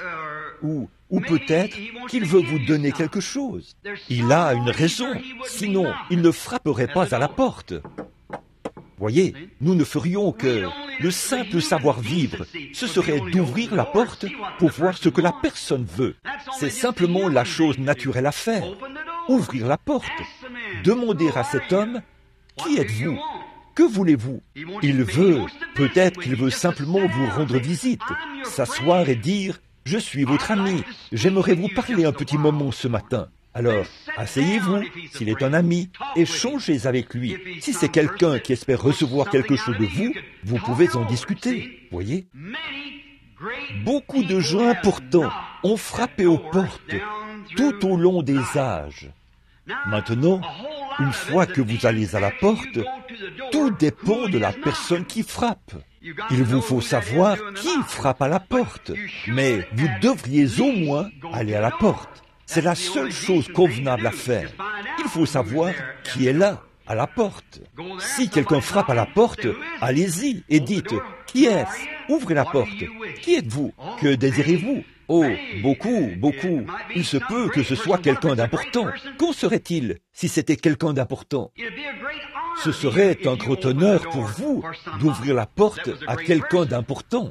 Selon vous, que serait-il arrivé il y a quelques années quand Adolf Hitler était le Führer de l'Allemagne? Selon vous, qu'aurait fait un petit citoyen s'il vivait dans une ruelle ou dans une rue quelque part? Et qu'un matin, il entendait frapper à la porte, vous savez. Et une fois à la porte, ce petit fantassin allemand se tenant là voyait Adolf Hitler à la porte. Eh bien, à un moment donné, c'était l'homme le plus important d'Allemagne. Voyez, certainement. Eh bien, c'était un homme important. Savez-vous quelle aurait été la réaction de ce petit fantassin? Il se serait presque évanoui. Il se serait mis au garde à vous, aurait exécuté le salut allemand et aurait dit « Grand Führer d'Allemagne, veuillez entrer dans mon humble demeure. Si vous désirez quoi que ce soit, ou si votre serviteur peut faire quoi que ce soit, prière de me le faire savoir. Je le ferai volontiers. Oh, quel honneur! Savez-vous quoi? Tous les journaux en Allemagne auraient publié un article là-dessus. Le grand Adolf Hitler qui va chez un simple soldat. Il frappe à la porte et demande quelque chose. Hitler demande quelque chose à un fantassin, qu'il aille chez lui et honore de sa présence à maison. Eh bien, ce serait vraiment extraordinaire que... Si vous étiez en Italie, du temps de Mussolini, en fait, Mussolini était le dictateur de Rome, de l'Italie. Qu'en serait-il si un pauvre dans la rue entendait frapper à sa porte un matin et que là, à la porte, se tiendrait Mussolini? Oh là là, son cœur aurait frémi. Eh bien, grand dictateur, votre Excellence, veuillez entrer dans ma maison. Tout tremblant et frémissant, que puis-je faire pour vous? Y a-t-il quelque chose ici que vous aimeriez avoir? Y a-t-il quelque chose que votre serviteur puisse faire pour vous? Oh, ça aurait été un grand honneur pour tout Romain d'accueillir Mussolini chez lui. Ou qu'en serait-il si la reine d'Angleterre venait ici à Tucson aujourd'hui, si elle atterrissait ici dans un aéroport et venait dans l'une de nos maisons ici, l'un de nous ne sommes que des gens ordinaires. Et si la reine d'Angleterre partait d'Angleterre, traversait la mer, atterrissait ici à l'aéroport, et qu'on l'emmenait en taxi, puis qu'elle venait frapper à votre porte, et que vous, une dame ou un monsieur honorable, vous avanciez là à la porte et disiez « Bonjour » et qu'elle était là comme une femme ordinaire, vous diriez « Bonjour, qui êtes-vous » ? Je suis la reine d'Angleterre. Puis elle ferait connaître son identité. Oh là là, quel honneur, que de considération. Ce serait annoncé dans tous les journaux de Tucson, de ceux de tous les États-Unis, ainsi que sur la chaîne nationale, que la grande reine d'Angleterre est venue jusqu'à Tucson, en Arizona, et vous a rendu visite, à vous, une personne pauvre, de s'être humilié ainsi pour venir à ma porte ou à votre porte, donnerait davantage de dignité à la reine. Eh bien, savez-vous ce qu'elle dirait? Bien qu'elle ne soit pas, vous n'êtes pas sous sa souveraineté, mais c'est quand même une personne importante. Elle est la plus grande reine du monde. Sur le plan national, elle est la plus grande reine nationale du monde. Eh bien, vous diriez, Sa Majesté la Reine, veuillez entrer dans ma maison. S'il y a quoi que ce soit que vous désirez prendre ici, ou si vous voulez faire quoi que ce soit, faites comme chez vous. Eh bien, certainement, tous les journaux en parleraient. Ou même, ce matin, si notre président, Kennedy, venait à votre porte. Oh, il se peut que vous ne soyez pas d'accord avec lui au sujet de la politique, mais vous le laisseriez quand même entrer. Pourquoi? Non pas parce que c'est juste un homme, mais à cause de qui il est. C'est le président des États-Unis. Et pourtant, il se peut que nous soyons en désaccord avec lui, je le serais, par rapport à la politique. Mais pourtant, vous seriez honoré que le président Kennedy vienne à votre porte. Et s'il faisait un voyage spécial pour venir à votre porte, eh bien, partout aux nouvelles, on dirait « L'humble monsieur Kennedy, président des États-Unis, a pris un vol à destination de Tucson, Arizona, pour se rendre chez Jean un tel. Quel grand honneur ce serait pour lui, et quel honneur ce serait pour vous. Eh bien, vous ne voudriez en aucun cas lui fermer la porte, certainement pas. Vous le recevriez certainement, parce que c'est un homme important. Mais qui est plus important que Jésus? Et on lui ferme plus de portes qu'à tous les dictateurs, les rois et les potentats du monde.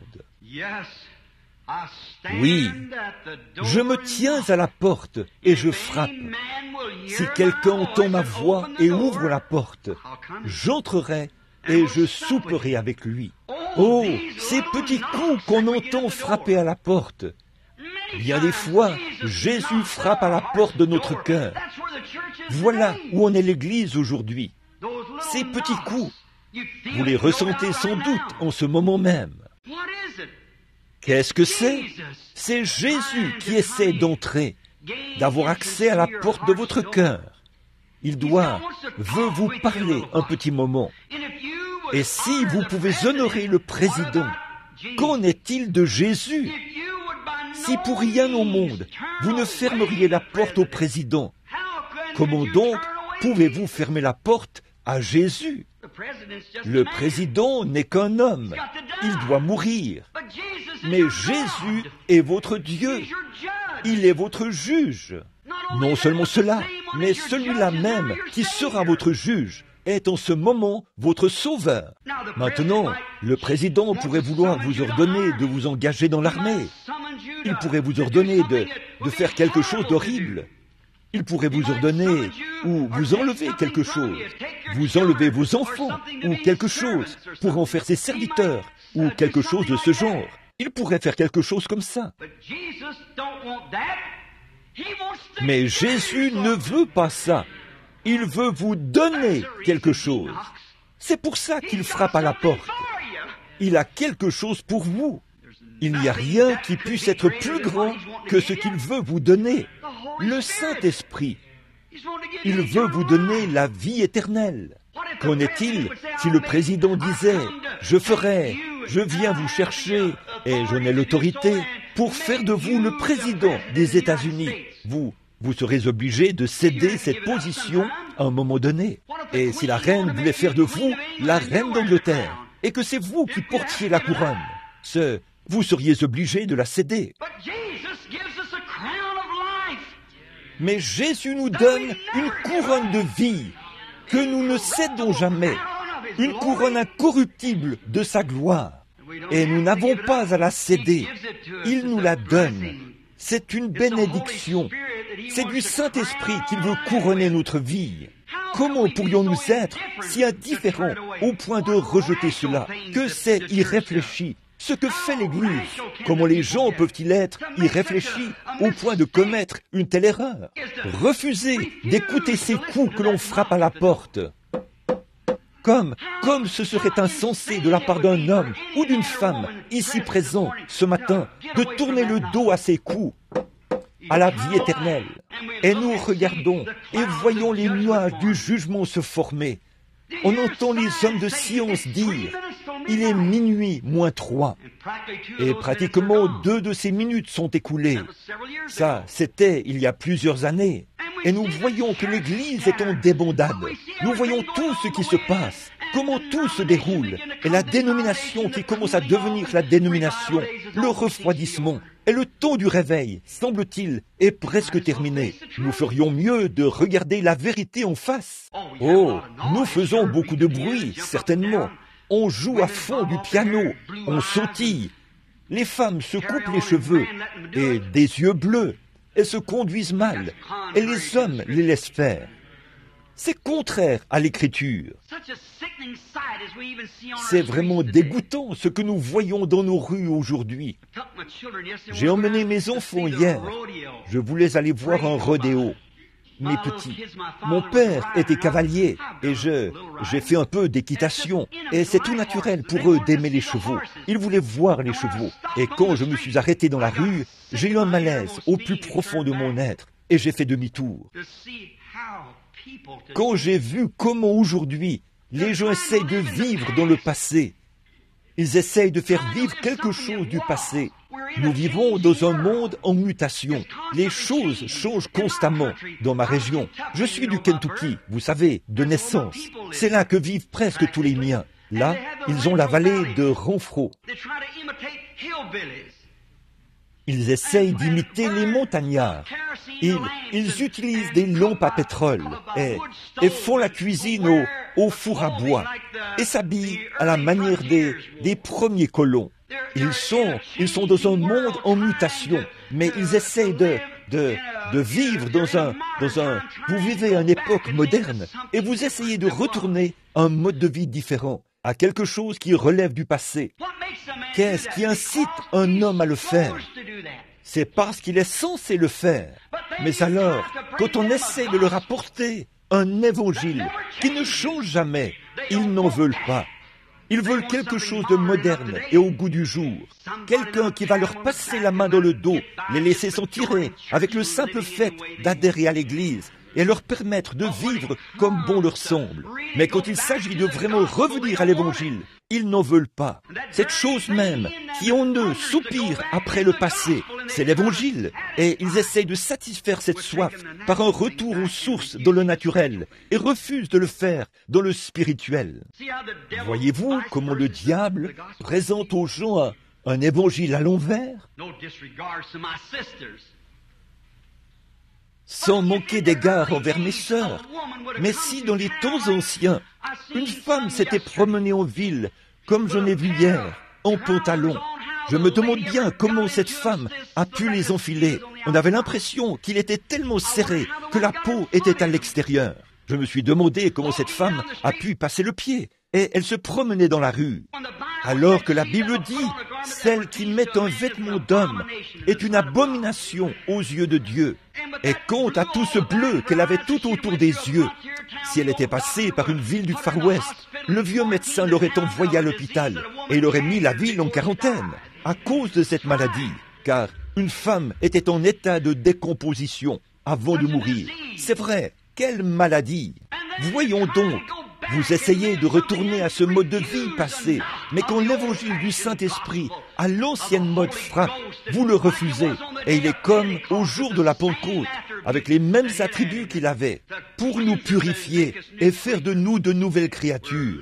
Nous vivons dans les ombres, et l'Église est dans cet âge de Laodicée. Elle est riche, elle n'a besoin de rien.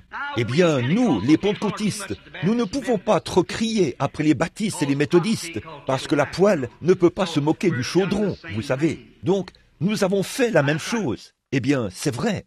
Et voici, je me tiens à la porte et je frappe. Et si quelqu'un, maintenant souvenez-vous, la Bible dit que dans cet âge-ci, il était à l'extérieur de l'Église et il essayait d'entrer.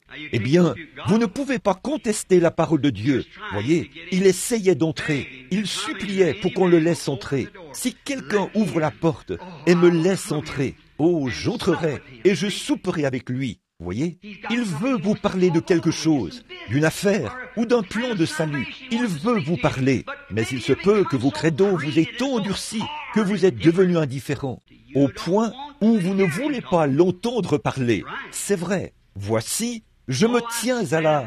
Vous dites, oh, frère Branham, juste un instant là, je l'ai déjà laissé entrer. Eh bien, vous avez peut-être fait ça, mais c'est peut-être tout ce que vous avez fait.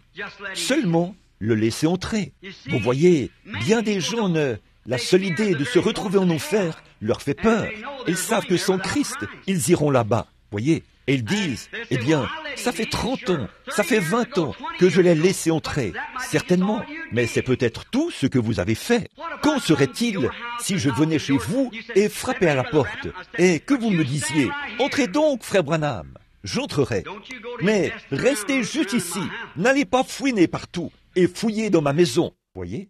Eh bien, savez-vous qu'à l'intérieur de la porte du cœur humain, nous avons de petits compartiments secrets? Oh, nous ne voulons pas l'admettre, mais c'est la vérité. Bien sûr, nous avons de petits compartiments secrets. Oui, monsieur, nous aimons appeler, nous l'accueillons dans notre cœur, mais nous ne voulons pas faire de lui notre Seigneur. Nous ne voulons pas aller en enfer. Donc, oh Jésus, franchis le seuil de ma porte pour que je n'aille pas en enfer. Mais je ne veux pas que tu sois mon Seigneur. Or, Seigneur veut dire possession. Cela signifie que si vous le laissez entrer en tant que Seigneur, il aura le contrôle de tout. Il est chez lui. Si je viens chez vous et que je frappe à la porte et que vous ne voulez pas de moi, dites-moi, allez-vous-en et je vous apprécierai davantage. Si vous me laissez franchir la porte et que vous dites, eh bien, ne vous promenez pas partout, restez juste là où vous êtes, eh bien, que voulez-vous? Voyez? Aurais-je l'impression d'être le bienvenu? Pourrais-je vous expliquer l'objet de ma visite? Certainement pas. Et c'est ainsi qu'agit l'Église aujourd'hui, mes amis. C'est ainsi que les gens se comportent. Entre, Seigneur. Mais, eh bien, voilà, c'est tout. Dis-moi ce que tu veux. Voyez? Oh non, c'est là que nous avons des ennuis. Nous devons l'accueillir. Seigneur, entre dans ma maison. S'il y a quoi que ce soit, s'il y a ici quoi que ce soit que tu désires, sers-toi, je suis à toi, tu es à moi, tu m'as honoré. Le grand roi, le créateur des cieux et de la terre, a frappé à ma porte, et je veux que tu entres, Seigneur. Oh Seigneur, sois mon Seigneur, prends-moi, puisses-tu faire de moi tout ce que tu voudras. S'il y a en moi quoi que ce soit de mauvais, veuille découvrir tous les secrets de mon cœur. Entre dans chaque porte, sonde-moi, Seigneur, et vois ce qui ne va pas chez moi. Et s'il y a quoi que ce soit qui cloche, montre-le-moi, Seigneur. Jette cela à la porte. Je te veux ici, à l'intérieur. Je t'ai fait entrer pour que tu sois mon Seigneur. Je n'ai pas cette bénédiction, Seigneur. Purifie-moi maintenant. Si je ne veux pas qu'il soit mon Seigneur à part entière, je ne lui ouvrirai jamais la porte. S'il ne peut pas être Seigneur, je ne veux pas qu'il soit un sauveur. S'il ne peut pas être un Seigneur, tout le monde veut d'un sauveur, mais pas d'un Seigneur. Ils veulent quelque chose qui leur permettra d'échapper à toute la condamnation de l'enfer et qui leur permettra de vivre comme bon leur semble et faire comme bon leur semble. Vous savez, promenons-nous dans cet édifice qu'on appelle le cœur. Voulez-vous me supporter encore 10 minutes? Regardez, remarquez, faisons le tour du cœur pendant un instant. Tout d'abord, quand on entre dans le cœur humain, du côté droit, quand on entre, il y a là une petite porte, et elle s'appelle ma vie privée. Eh bien, vous ne voulez pas que qui que ce soit s'en mêle. Eh bien, si je veux faire quoi que ce soit, ça me regarde. Je vais adhérer à l'église et aller là-bas. Mais, monsieur le prédicateur, ne me dites surtout pas ce que je dois faire. Oh oui, voyez? Bon, je sais que la Bible dit, mais je n'y crois pas. Oh là là, voyez? Pensez-vous donc que Jésus pourrait demeurer dans un cœur comme celui-là? Certainement pas. Il y entre pour être Seigneur. Il entre, lui qui est là, la vie privée. Oh, c'est quelque chose d'important. Bon, vous savez, chacun de nous veut avoir sa propre vie privée. Si nous décidons de boire un petit verre avec le voisin, ça nous regarde ça. Si nous, les femmes, nous voulons nous couper les cheveux, c'est c'est notre privilège en tant qu'Américaines. Si nous voulons porter des shorts, ça nous regarde. Eh bien, c'est vrai. Si nous, les hommes, nous décidons de boire un petit verre, et si nous voulons permettre à notre femme de le faire, vous n'avez pas le droit de nous dire quoi que ce soit à ce sujet. Mais l'Évangile dit, ne le faites pas. Eh bien, la parole de qui est vraie? Voyez, la parole de Dieu est vraie. Vous dites, oh, bien sûr, nous voulons Jésus, certainement, on pense l'avoir. Et tout. Mais si l'enlèvement avait lieu, je me demande si nous ne nous retrouverions pas seuls ici un de ces jours, et qu'ensuite nous nous demanderions ce qui s'est passé, si cela arrive dans le plus grand secret, vous savez. C'est ce qui arrivera, comme un voleur dans la nuit. 99 personnes sur un demi-million, sur 1 million, ne sauront jamais que l'enlèvement a eu lieu. Ce sera passé, et ils n'en sauront rien du tout. Jésus l'a dit. Alors, c'est forcément vrai. Voyez, certainement, il viendra comme un voleur dans la nuit pour les enlever. Comme ce livre que j'ai lu une fois. Comment s'appelait ce personnage? Roméo et Juliette, ou quelque chose comme ça. Voyez, il était venu la prendre de nuit. C'est ce que Jésus fera au moment où le monde sera profondément porté par le sommeil, comme la Bible dit, dans l'âge de Laodicée. Il entrera discrètement et prendra cette épouse. Alors, tous ceux qui seront ressuscités, de tous les âges, ceux de tous les âges, ils iront tous au ciel, parmi l'épouses. Alors, les jugements s'abattront. L'Église dira, eh bien, un instant là, je pensais qu'il devait y avoir une épouse. La venue du Seigneur est l'épouse. C'est passé, il y a belle lurette, voyez, et vous n'en avez rien su, voyez, c'est arrivé en secret. Pourquoi? Nous disons, oh, je suis membre d'église, je suis méthodiste, je suis baptiste, je suis pentecôtiste. Ça ne veut absolument rien dire pour Dieu. Pas plus qu'un médecin qui dit « Vous avez un cancer à un stade avancé ». Ça n'a rien à voir avec la maladie. C'est juste un nom qu'on lui a attribué. C'est un démon, vous voyez, un cancer. Si vous disiez « C'est une colombe, c'est une buse, c'est juste une sorte de vautour », ça n'a rien à y voir. Et vous voyez, ça ne guérit pas cela, ça ne tue pas cela. C'est juste un nom qui indique ce que c'est. Juste de dire, vous dites, je suis chrétien, je suis seulement par profession peut-être. Vous voyez, nos vies parlent si fort qu'on n'entend même pas notre témoignage. Nos vies, nos actions, notre moralité au milieu de nous. Des réunions de réveil seront organisées ici. Par qui? Les baptistes. Ah, nous n'avons rien à faire avec ça. Pourtant, Dieu pourrait avoir un message là-bas pour nous. Qui l'organise? La première assemblée, la deuxième assemblée, ou le nom de Jésus, ou l'église de Dieu, ou une autre. Oh, eh bien nous ne faisons pas partie de ce groupe-là. Nous sommes frères. Quelqu'un oserait-il séparer l'héritage de Dieu? Ils ont reçu le Saint-Esprit comme vous l'avez reçu.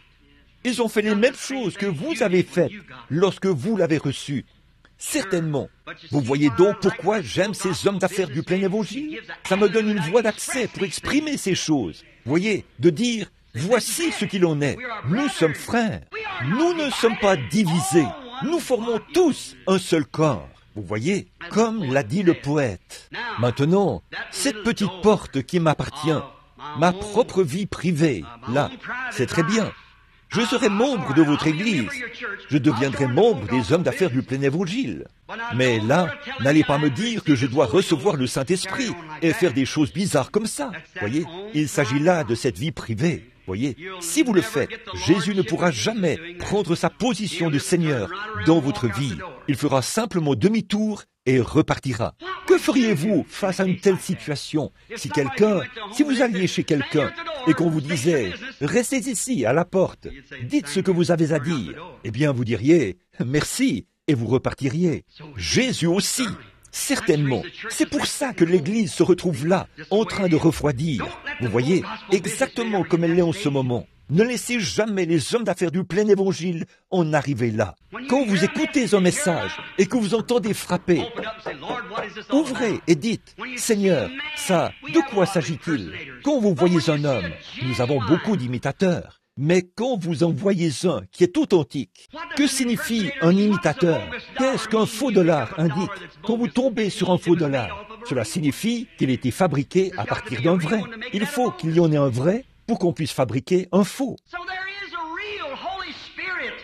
Il y a donc un vrai Saint-Esprit, une vraie puissance de salut, un vrai Dieu d'amour. Oui, n'acceptez rien de moins. Non, monsieur, ne le faites pas. Très bien, cette porte privée, je vais devoir me dépêcher pour présenter ces portes. Il y a aussi une petite porte qui s'appelle la fierté. Oh là là, en voilà une qui est mauvaise. On ferait mieux de ne pas rester trop longtemps à cette porte. Mais vous voulez vous tenir à cette porte personnelle et dire, eh bien, vous n'avez rien à me dire. Voyez, eh bien, j'ai ma propre fierté. Certainement. Mais vous ne devriez pas en avoir. J'ai prêché ici, il n'y a pas longtemps, sur l'agneau et la colombe. Et l'agneau, voyez-vous, un agneau, un mouton, ne produit qu'une seule chose, c'est de la laine. C'est ce qu'il produit, et il renonce à ses droits. Vous pouvez prendre un mouton, le soulever, l'attacher par les jarrets, comme ça, et le tondre entièrement. Il restera couché là. Il renonce à ses droits. Après tout, c'est de lui que sort la laine. Ça lui appartient, mais il y renonce. Quand vous dites à un homme qu'il lui faut naître de nouveau, qu'il lui faut être purifié de sa vie de péché, qu'il lui faut arrêter de mentir, de voler, de tricher, de faire du prosélytisme et de mal se conduire. Oh, certains d'entre eux explosent comme des ballons gonflables. Là, voyez, ça, c'est un bouc. Voyez, il fera un tas d'histoires. Mais un vrai agneau renoncera à ses droits. Une fois, j'ai parlé à nos dames au sujet de... Ce n'est pas que j'ai quoi que ce soit contre les dames. Elles sont nos sœurs. Mais j'ai du zèle pour cette Église. Quand je vois la mondanité y entrer comme à Sodome, alors je dois crier contre cela. Quelque chose à l'intérieur fait que mon cœur saigne et je crie. Ne suivez pas le style de Marilyn Monroe ou de certaines de ces femmes. Faites comme Sarah dans la Bible. Voyez, n'essayez pas d'être monsieur quelque chose, on ne sait quoi, qui court sur l'estrade et se conduit n'importe comment et qui essaye de s'habiller comme s'il sortait de chez le tailleur, bien soigné et élégant. Ne le faites pas. On trouve trop de spectacles hollywoodiens parmi les pentecôtistes. C'est vrai, il nous faut le Saint-Esprit. Bon, il se peut que vous me détestiez, que vous ne vouliez plus que je revienne, mais c'est une occasion de parler de la vérité. Et ceci est la vérité. Examinez cela et voyez si ce n'est pas vrai. Une dame a dit, c'est mon privilège en tant qu'Américaine.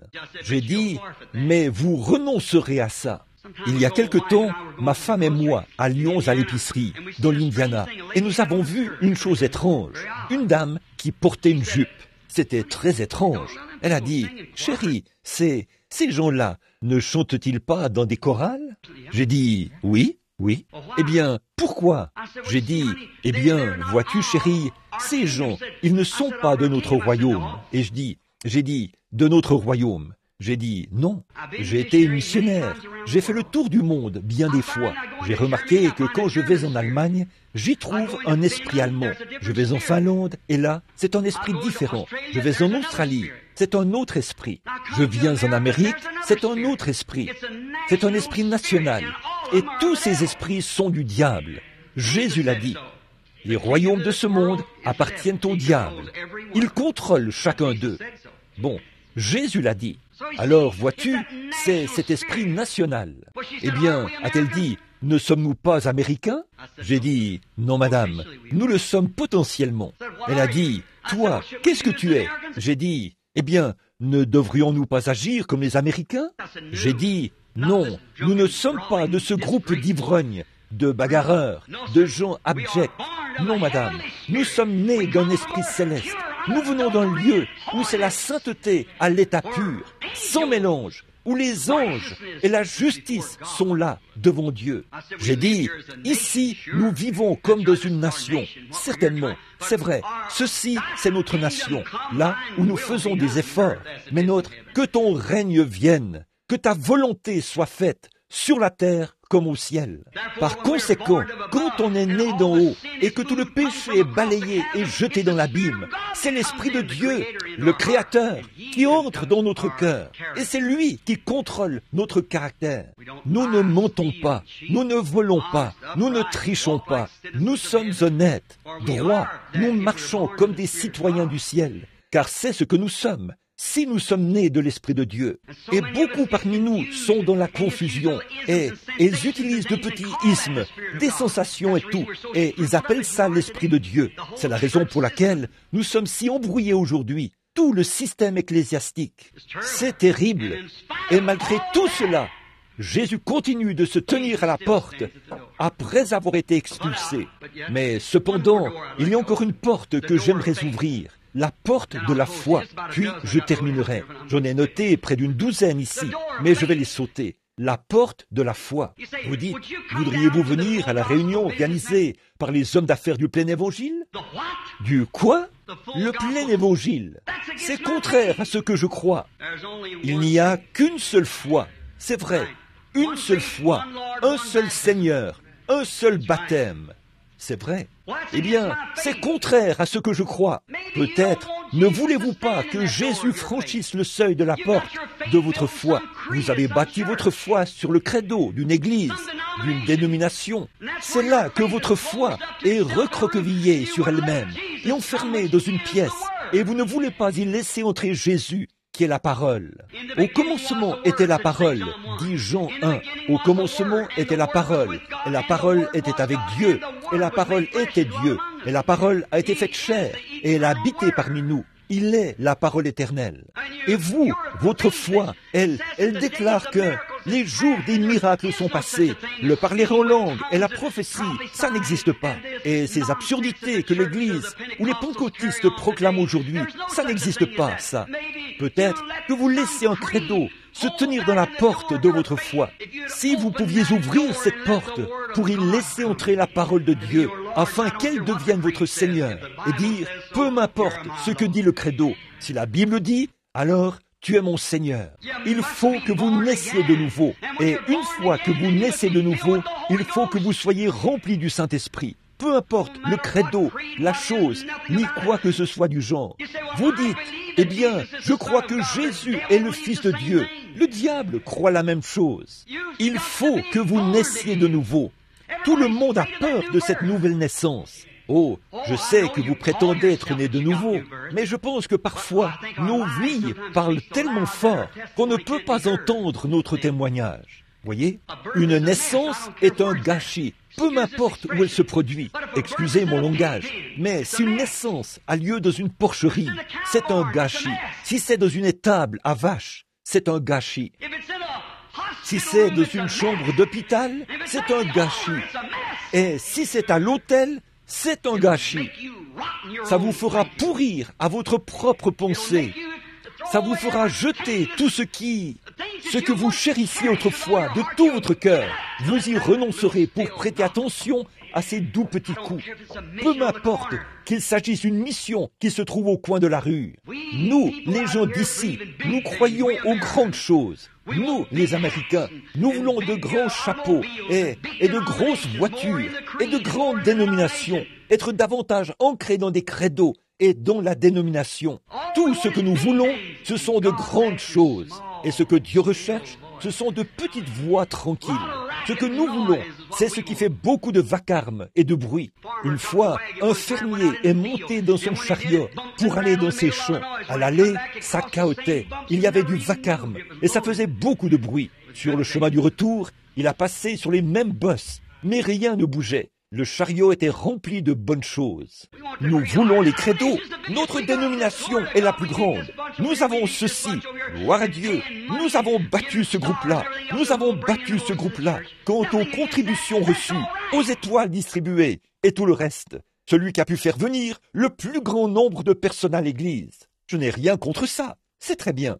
Mais voici ce que j'essaie de dire. Ce n'est pas encore ça. C'est très bien de faire venir des gens à l'église, oui. Mais Jésus a dit, après qu'un homme allait faire un prosélyte et qu'il le ramenait, a-t-il dit, que devenait-il? Un fils de la gêne 2 fois plus qu'il ne l'était au départ. Nous entendons dans des émissions de Billy Graham, et là je n'ai rien à dire contre ce grand évangéliste, certainement pas. C'est un homme de Dieu, et Dieu l'utilise. Mais où est-il? Là-bas, à Sodome. Vous souvenez-vous du type? 2 anges sont descendus à Sodome. C'est un type de ce que Jésus a dit qui arriverait au moment de sa venue. Mais il y en a un qui est resté avec Abraham, l'Église élue, ceux qui sont appelés à sortir. Observez ce que les 2 anges ont fait. Et là, vous aurez saisi le message. N'est-ce pas une chose étrange au sujet de ces 2 messagers? C'est exactement ce que Dieu a dit quant au dernier jour. Il n'y a jamais eu un homme là-bas sur le champ missionnaire de l'époque de Moody, Sankey, Finney, Knox, Calvin et de tous ces temps-là. Il n'y a jamais eu personne dont le nom se termine par H-A-M, G-R-A-H-A-M, jusqu'à ce jour. Vous voyez ce messager envoyé à l'église formaliste? Voyez, le Père des Nations? Eh bien, l'église spirituelle n'était pas là-bas au commencement. C'est une représentation de la Pentecôte. Observez la manière dont ce messager est venu à cette église-là. Il s'est assis là et a parlé à Abraham. Il a dit, « Où est ta femme Sarah ?» Et il a appelé Abraham. Pourtant, il s'appelait Abraham. Il a dit, « Où est ta femme Sarah ?» Son nom était S-A-R-A-I. Maintenant, c'est S-A-R-A. Il l'a appelé S-A-R-A. Il a dit, elle est dans la tente, derrière toi. Derrière toi. Il a dit, je, un pronom personnel, te visiterai à la période de la vie. Et Sarah, il a dit, pourquoi Sarah a-t-elle ri quand j'ai dit cela? Voilà, c'est lui. Pourquoi faut-il qu'il en soit ainsi? Il faut qu'un tel esprit visite l'Église. Un esprit de prophétie, un esprit de discernement. Et quand cela arrive, les gens n'en veulent pas. Pourquoi? C'est l'Odyssée. Nous sommes tellement enracinés dans des credos et tout ça, que nous ne pouvons pas accepter cela. C'est vrai, voyez, je me tiens à la porte et je frappe. Si quelqu'un entend ma voix, oh, ce que je crois est en désaccord avec de telles choses, alors vous croyez à quelque chose de faux. La foi, vous savez, la véritable et authentique foi de Dieu ponctuera chaque promesse de Dieu d'un Amen, un authentique Saint-Esprit. Et pourquoi? Parce que c'est le Saint-Esprit qui a écrit la Bible. C'est ce qu'elle dit. Les hommes d'autrefois, poussés par le Saint-Esprit, ont écrit la Bible. Voyez? Alors, comment le Saint-Esprit pourrait-il être en vous et nier cela? Il ne peut pas le faire. Ils ont l'apparence de la piété, a dit le prophète, et renient ceux qui ont fait la force, qui affranchit les hommes et les femmes du péché et des choses du monde. Que Dieu soit miséricordieux envers nous. Oh, si vous avez une foi religieuse et que celle-ci rejette la parole de Dieu, éloignez-vous-en, que la parole de Dieu soit vraie. Oui, monsieur. Remarquez, il a dit, car ne sais-tu pas que tu es nu, misérable, pauvre, malheureux et aveugle, et tu ne le sais pas. C'est ça qui fait pitié. Maintenant, nous allons terminer. Je veux que vous saisissiez ceci. Et tu ne le sais pas. Maintenant, s'il vous arrivait de voir un homme se promener là, dans la rue principale, la rue Stone, ou une des rues principales, et que cet homme était si pauvre qu'il n'avait pas de vêtements, et qu'il était misérable, malheureux, sans vêtements, nu, ou une femme complètement nue et aveugle, et qu'il ne le sache pas, eh bien, si elle le savait, ou s'il le savait, ils essayeraient de trouver un endroit où aller pour y obtenir des vêtements. Mais quand ils ne le savent pas, et que vous essayez de le leur faire savoir, ils disent, occupez-vous de vos affaires. Eh bien, c'est exactement ce que Jésus-Christ a dit au sujet de la manière dont serait l'Église pentecôtiste dans les derniers jours. Tiède, et qu'elle serait riche. Nous sommes aussi riches que tous les autres. Autrefois, quand nous étions à la mission, nous avions le salut. Maintenant, nous avons atteint le rang des grands d'aujourd'hui, plus de membres et de belles grandes choses. Et où en sommes-nous? Nous sommes exactement comme tous les autres. Et c'est ce que Jésus a dit.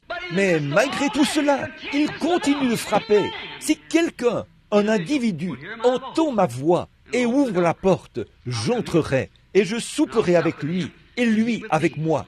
C'est là que nous en sommes. Nus, aveugles, vraiment aveugles spirituellement. On ne peut rien leur dire.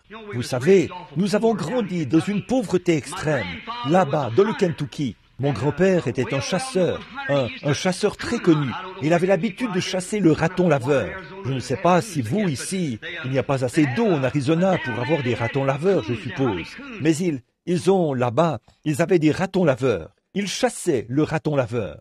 Combien savent ce qu'est un chasseur de ratons laveurs? Eh bien, regardez-moi, tous ces gens du Kentucky. Oh là là, très bien. Eh bien, j'ai l'impression que je pourrais enlever mon veston maintenant et prêcher un petit moment. Je n'étais pas tout à fait à l'aise, mais je me sens vraiment bien maintenant. Oh là là, combien savent ce qu'est une paillasse? Eh bien, Tony, merci. Je suis enfin à la maison. Ah oui, c'est bien. Oh là là, du pain de maïs, de la bouillie de maïs. Oh là là, des haricots à une noix et des feuilles de navet. En avez-vous déjà mangé? Oh là là, c'est ça.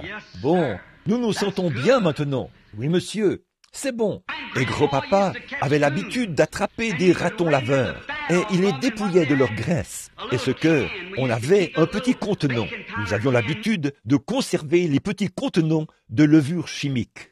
Maman, on avait un dont elle se servait pour découper les petits pains, avec un contenant de levure chimique. Et elle faisait de petits pains bien gros. On les prenait par le dessus et le bas se détachait. On y tartinait de la mélasse de sorgho et un morceau de beurre fait maison.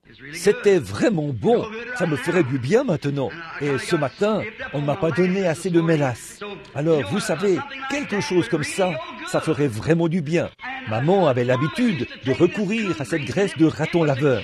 C'était le remède à tous les maux chez nous. Ça et le liniment barbed wire. Et elle, quand nous nous faisions une coupure, on y versait ce liniment barbed wire et de la térébenthine. Et puis, quand nous n'allions pas bien, nous prenions de la graisse de raton laveur.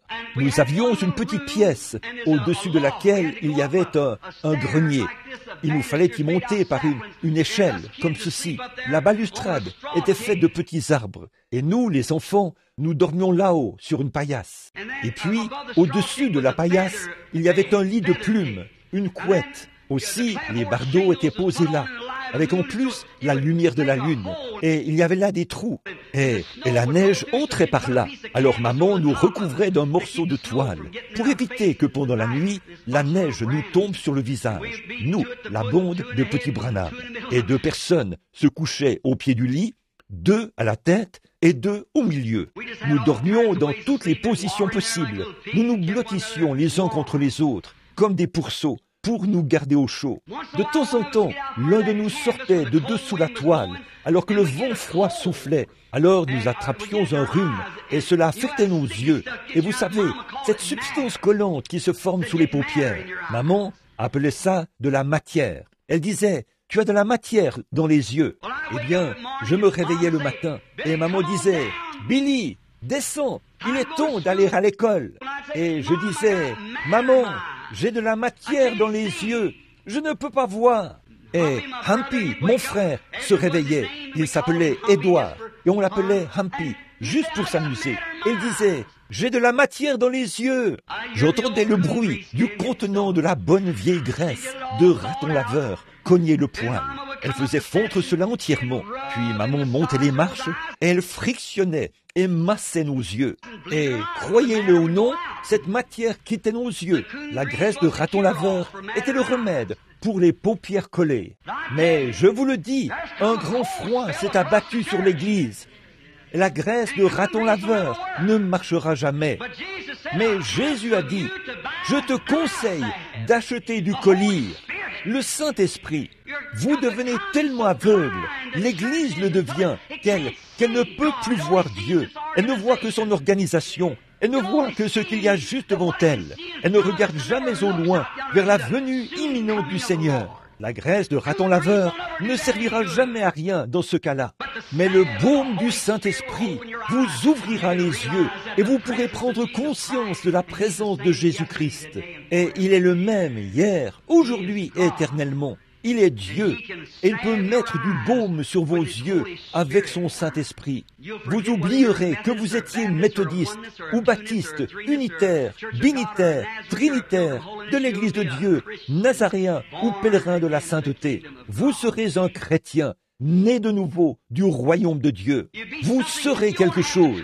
Vous n'aurez pas à vous efforcer à dire « Eh bien, je dois absolument faire ceci ». Il y a quelque chose en vous qui vous pousse à le faire. Cette pression dans votre cœur vous pousse vivement à prier. L'amour divin coule au fond de votre être, au point que vous ne tenez plus en place. Les réunions de prière coulent de vous, comme l'eau coule d'un puits artésien.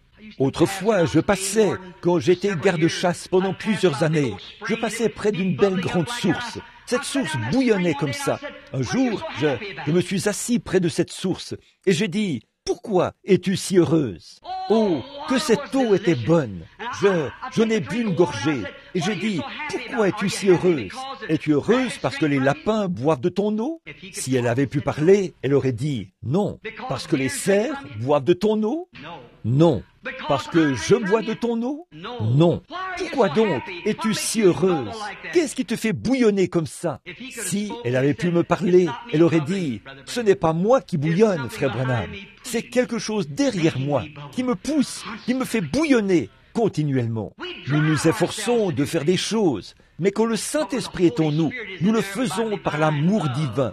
Christ est ma vie et la mort m'est un gain, a dit Paul. Certainement. Alors, puisse l'onction de son baume toucher vos yeux. En terminant, je n'ai pas l'intention de vous retenir ici jusqu'à ce que vous soyez très fatigués. C'est la première fois ou la deuxième fois que je viens parmi vous. Pardonnez-moi si j'étais trop long. Alors, permettez-moi de terminer par cette histoire. Là-bas, dans le sud, nous avions un vieux frère de couleur qui était pentecôtiste. C'était vraiment un véritable serviteur de Christ. Il y avait une brave sœur noire qui venait à l'église. Elle était remplie du Saint-Esprit et elle était une personne vraiment remarquable. Elle avait un mari, c'était un brave homme. Son nom était, on l'appelait Gabriel et nous l'appelions simplement par son diminutif, Gab. Ainsi donc, nous n'arrivions jamais à l'amener à s'attacher à l'église. Il ne voulait pas du tout venir à l'église. C'est ce qu'il disait. Oh, et les gars, là-bas à la salle de billard, où il traînait, lui disaient « C'est une bande d'exaltés, ils n'ont rien d'intéressant. » Et la seule chose que Gab trouvait à faire le dimanche matin, c'était de prendre sa queue de billard et d'aller à la salle de billard, ou quelque chose du genre, et de passer du temps avec les gars. Mais sa femme était une vraie sainte remplie de piété. Elle allait à l'église, elle priait, elle demandait au pasteur et à tous les autres de prier pour Gab, car tout au fond de son cœur, c'était vraiment un homme bon. Il tenait un petit commerce quelque part là-bas au coin de la rue, un petit commerce de cireurs de chaussures. Il cirait des chaussures et il gagnait assez d'argent pour jouer au billard. Alors, il allait jouer au billard. Donc, il ne voulait tout simplement pas s'aligner sur l'Évangile. Et le pasteur, le vieux Gab, aimait beaucoup la chasse. Et le pasteur aussi était un chasseur. Alors, il emmenait Gab chasser. Or, un jour, après avoir passé toute la journée à marcher dans les régions sauvages et dans les marécages, ils étaient sur le chemin du retour, cet après-midi-là. Et ils avaient tellement de gibier qu'ils avaient de la peine à les porter.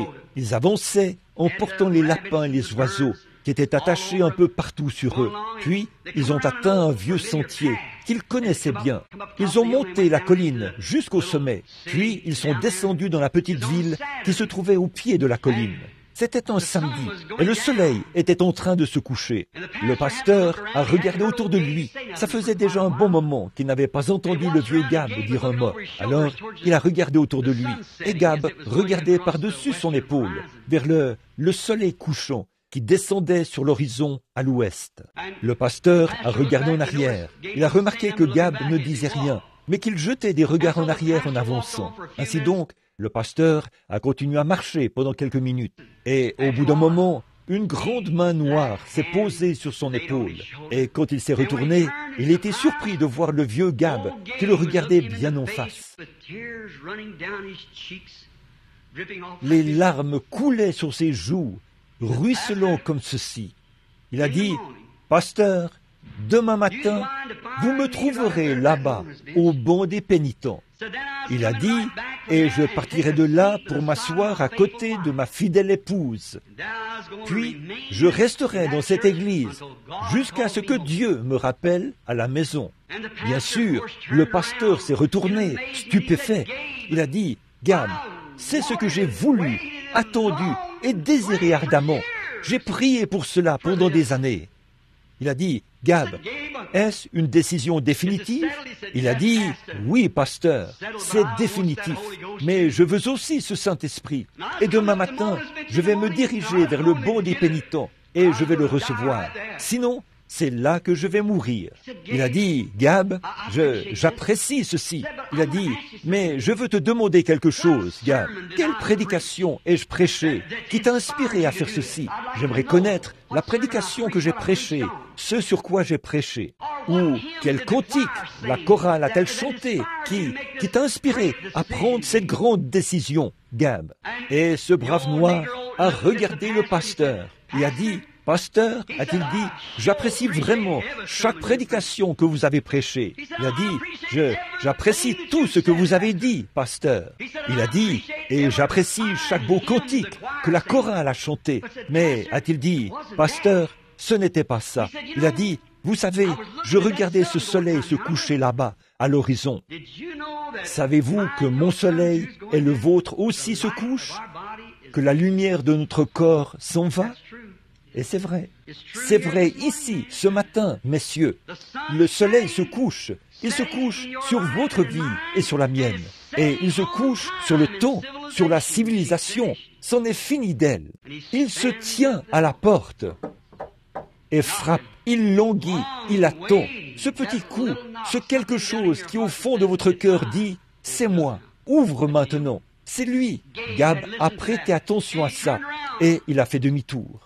Il a dit autre chose. Pasteur, a-t-il dit, vous savez que je suis un mauvais tireur. Il a dit, je n'arrive pas à toucher une cible. Vous savez que je n'y arrive pas. Mais regardez tout ce gibier. Ma femme et moi avons là assez de provisions pour toute la semaine prochaine.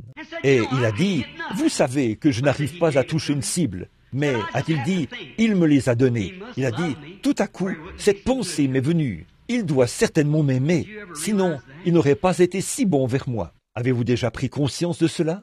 En Inde, aujourd'hui, je sais que des petits enfants sont couchés dans la rue, leurs petits ventres ballonnés, leurs petites gencives abaissées comme ceci, et ils meurent de faim. Leur petite maman supplie les gens de prendre l'un d'eux, et il y en a des milliers d'autres. Un après-midi, on vient les mettre sur des civières et tout. On les amène à la salamandre, et on les y jette. Pour eux, Jean 14 n'existe pas. Ils mangent n'importe quoi, de l'herbe, des écorces d'arbres, ou tout ce qu'ils peuvent trouver. Ce que nous mettons dans nos poubelles suffirait largement pour les nourrir. Nous qui sommes assis ici ce matin, nous payons environ $1,50 pour avoir un peu de nourriture ici. Nous avons de bons vêtements. Nous conduisons de belles voitures. Nous vivons dans de belles maisons. Vous, les hommes d'affaires, qui êtes ici, vos affaires sont florissantes, comme je vous entends en témoigner. Dieu est bon pour vous. Ne pouvez-vous pas vous en rendre compte? Eh bien, il vous aime. Le savez-vous? Et c'est pour cela qu'il y a ce coup à votre porte. Je me tiens à la porte et je frappe. Et si quelqu'un entend ma voix et ouvre la porte, j'entrerai chez lui et je souperai avec lui et lui avec moi. Maintenant, cette petite voix tranquille qui frappe à la porte de votre cœur, il se peut qu'elle ait frappé si souvent que le son est devenu très faible en ce moment. Mais soyons vraiment honnêtes avec Dieu et avec nous-mêmes. Juste un instant. Ce petit coup qui se fait entendre là, tout au fond, qui vous fait dire « Je ferais mieux de mettre un frein à ma façon de faire les choses. Je ferais mieux de changer. Je ferais mieux de marcher droit. Je sais qu'il y a des choses en moi. Quand je regarde ici et que j'examine ma vie à la lumière de cette parole, je vois que j'ai tort à bien des égards. Regardez autour de vous et voyez comme il est bon. C'est sa bonté qui frappe à la porte. Peu importe ce que nous avons fait, combien nous avons péché, combien nous avons rejeté cela, combien nous avons dit « nous le ferons plus tard », il frappe encore. En dépit de tout cela, si un homme ou une femme ouvre simplement son cœur, j'entrerai et je souperai. Voyons ce qu'il veut ce matin. Voulez-vous, alors que nous courbons la tête? Oh, mon Jésus, je t'aime, je t'aime. Oh, accorde-moi la grâce de t'aimer davantage, Seigneur. Quel est ce petit quelque chose qui me dit sans cesse dans mon cœur que je dois m'approcher un peu plus de Jésus? Qu'est-ce que c'est? Voulez-vous ouvrir la porte à cela ce matin? Maintenant, s'il vous plaît, que toutes les têtes soient inclinées et les yeux fermés, tout au fond de votre cœur. Soyez vraiment honnête. Juste un instant. Vous entendez ce petit coup à votre porte. Je vais prier dans un instant. Et sincèrement, vous aimeriez savoir ce qu'est ce mystérieux petit quelque chose dans votre vie. Ce quelque chose que vous aimeriez laisser entrer. Voudriez-vous qu'il entre ce matin? Dites, frère Branham, priez pour que j'aie la foi, la grâce de simplement ouvrir mon cœur afin qu'il entre. Je veux savoir ce que cela représente. Ces coups à ma porte. Je sais que quelque chose y frappe. C'est peut-être une marche plus rapprochée. C'est peut-être un ministère différent. C'est peut-être pour que je m'abandonne. C'est peut-être pour que je reçoive le Saint-Esprit. Voulez-vous lever la main vers Dieu et dire « Me voici, Seigneur, que Dieu vous bénisse ». C'est ça. Oh, c'est vraiment partout. J'entends frapper de petits coups à la porte de mon cœur. Je pense que 60 ou 70% des gens ont levé la main, alors que nous avons la tête inclinée. Maintenant, notre Père Céleste, il y a une source, comme l'a dit le poète, remplie du sang des veines d'Emmanuel. Et tout pécheur plongé dans ce flot est lavé de tout péché. Le brigand mourant vit avec joie cette source en son jour. Et moi qui suis vil comme lui, j'y puis laver mes péchés. Maintenant, Père, nous sommes reconnaissants pour ces gens, et il se peut que certains d'entre eux, sans doute, professent le christianisme depuis longtemps, mais ils se sont vraiment sentis repris dans leur conscience, au point de lever la main. Et Seigneur, qu'en serait-il s'ils n'avaient pas même été repris dans leur conscience, au point de lever la main? Alors, ils ne seraient plus en état d'être rachetés. Pensez à cet état-là, où une âme errante pourrait errer dans les ténèbres, être totalement aveugle et ne pas le savoir. Et quand ils entendent Dieu frapper à leur porte, ils l'attristent tant de fois qu'ils arrêtent définitivement de frapper. Ils adoptent un credo ou quelque chose de ce genre par lequel ils vivent le reste de leur jour et ils se retrouvent déçus au jour du jugement. Je suis reconnaissant, Seigneur, pour ces gens qui ont levé la main pour dire « Sois miséricordieux envers moi, Seigneur. Viens dans mon cœur, Seigneur Jésus, et révèle-toi à moi aujourd'hui, et je te donnerai ma vie. Me voici. S'il y a quelque chose en moi qui ne va pas, Seigneur, je regarde ma propre vie et je vois qu'il y a beaucoup de choses qui ne vont pas. Alors, amène-moi dans ta grande maison du potier et façonne-moi. Ôte de moi tout ce qui est mondain et impie. Et je te remercie, Seigneur, de ce que je n'en suis pas arrivé au point où j'ai franchi cette ligne qui, une fois franchie, on ne peut plus jamais revenir en arrière, car on a attristé l'Esprit de Dieu pour la dernière fois. Et il n'y a plus moyen de revenir en arrière. Comme Judas Iscariote et les autres, qui a vendu son Seigneur pour 30 pièces d'argent. Et aujourd'hui, nous le faisons aussi à cause de la popularité, des soucis du monde, des organisations religieuses, des dénominations et des credos. Nous le vendons pour tout et n'importe quoi. Ô Seigneur, sois miséricordieux envers les gens au cœur honnête. J'intercède pour eux, Seigneur. Oh, de tout mon être, j'implore la miséricorde divine. Exauce-moi, Seigneur, exauce-moi. Puis ce grand désir, avec la foi de savoir que c'est Dieu qui a parlé à leur cœur. C'est Dieu qui fait ces choses. Puisse la porte du cœur s'ouvrir à l'instant, afin que Jésus y entre pour être le Seigneur de la situation, en faire sortir toute la mondanité et faire d'eux de nouvelles créatures, en Jésus-Christ. Guéris ceux qui sont malades, Seigneur. Comme je vois qu'il y a tant de gens qui souffrent, je prie maintenant pour eux, Père, afin que le grand médecin touche aussi leur être physique et en fasse sa demeure, son lieu d'habitation, d'où il peut tendre les mains au moindre appel. Un petit appel doux du cœur, et le grand médecin est à l'œuvre. Accorde-le, Seigneur. Exauce-nous aujourd'hui. Bénis tous ceux qui sont présents. Au nom du Seigneur Jésus-Christ, nous le demandons. Amen. Maintenant, avec la tête inclinée, très humblement, doucement, chantons ce vieux cantique de l'Église.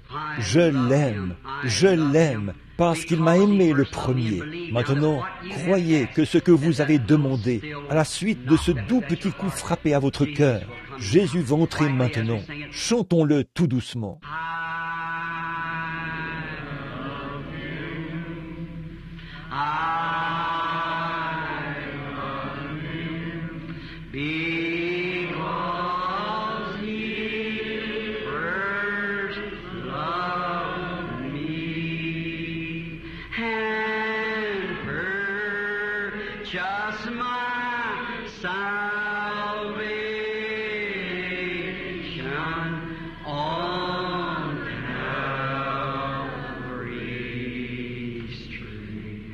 Maintenant, pendant que nous avons la tête inclinée, vous qui voulez l'accepter comme Seigneur dans votre cœur, Seigneur, ôte tout maintenant. Dès cette heure-ci, je me consacre à toi autour de cette table, Seigneur, afin que je puisse te rencontrer de nouveau lors du glorieux souper des noces. Je te consacre ma vie ce matin. Aide-moi, mon Seigneur. Si je n'ai pas encore reçu le Saint-Esprit, je vais le chercher jusqu'à ce que le vrai Saint-Esprit entre et purifie ma vie. Qu'il fasse de moi une nouvelle créature en Jésus-Christ. Je te le promets aujourd'hui, Seigneur, alors que je me consacre à toi autour de cette table. Au nom de Christ, je promets de le faire, comme je lève la main. Alors, levez les mains et chantez les yeux fermés maintenant. Voulez-vous vous consacrer maintenant?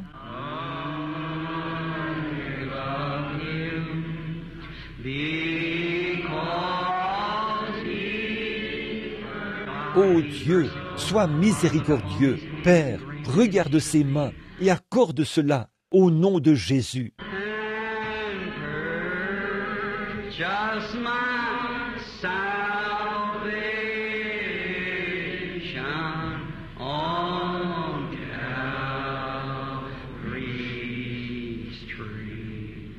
Maintenant, je veux que vous tendiez la main par-dessus la table et que vous serriez la main de quelqu'un. Dites que Dieu vous bénisse, pèlerin. Je suis content d'être ici avec vous ce matin. C'est ça, que tout le monde communie ensemble. Les méthodistes, les baptistes, les catholiques, les presbytériens. Que Dieu vous bénisse, que Dieu vous bénisse. Les messages sont parfois tranchants et durs et nous voulons nous sentir à l'aise avec cela. Maintenant, que Dieu vous bénisse, frère. Que Dieu vous bénisse, que Dieu vous bénisse, sœur, que Dieu vous bénisse, mon frère, que Dieu soit avec vous, que Dieu vous bénisse. Bien, que Dieu vous bénisse, frère Tony. Maintenant, levons-nous un instant, les mains et les cœurs tournés vers Dieu, notre Père. Tous les credos, tous. Maintenant croyez. Maintenant, quand vous priez, souvenez-vous, Jésus a dit, quand vous priez, croyez que vous avez reçu ce que vous avez demandé, et cela vous sera accordé. Croyez-vous cela? Dites Amen. Je crois que j'ai reçu ce que j'ai demandé. J'ai consacré ma vie à Jésus-Christ. Et à partir d'aujourd'hui, je serai vraiment sérieux, ô Dieu. Je marcherai devant toi jusqu'à ce que cela devienne une telle réalité que je serai totalement caché en Jésus-Christ. Maintenant, le conducteur de chant est-il ici? Commençons à chanter ce bon vieux cantique. Ma foi regarde à toi, toi, agneau du calvaire, sauveur divin. Je me demande si la sœur au piano voudrait bien nous en donner la note. Combien connaissent ce cantique? Levons, maintenant, chantons ça de toutes nos forces. Ma foi, regarde à toi, toi, agneau du calvaire. Tous ensemble maintenant.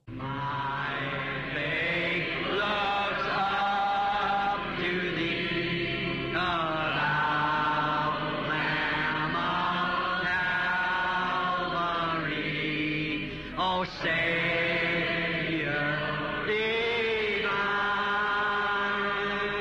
divine, now hear me while I pray.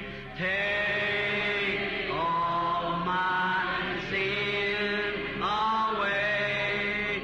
Oh, let me from this day be holy. Let's bow our Courbons la heads now. tête maintenant. While life's dark maze I tread, and grief around me spread. Remember, Souvenez-vous, you're going to meet the world. vous allez affronter le monde maintenant. Be thou my guide. Listen, bid darkness turn to day. Wash all my fears away. Nor let me ever stray from thee aside. Let's hum it.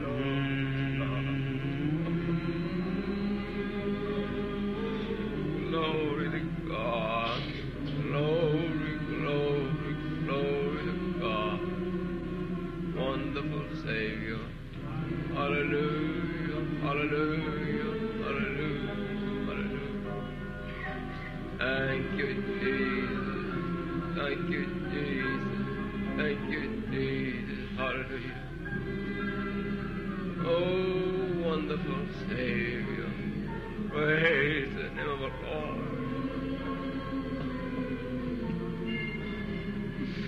Oh, praise. Hallelujah. Hallelujah. Fredonnons-le.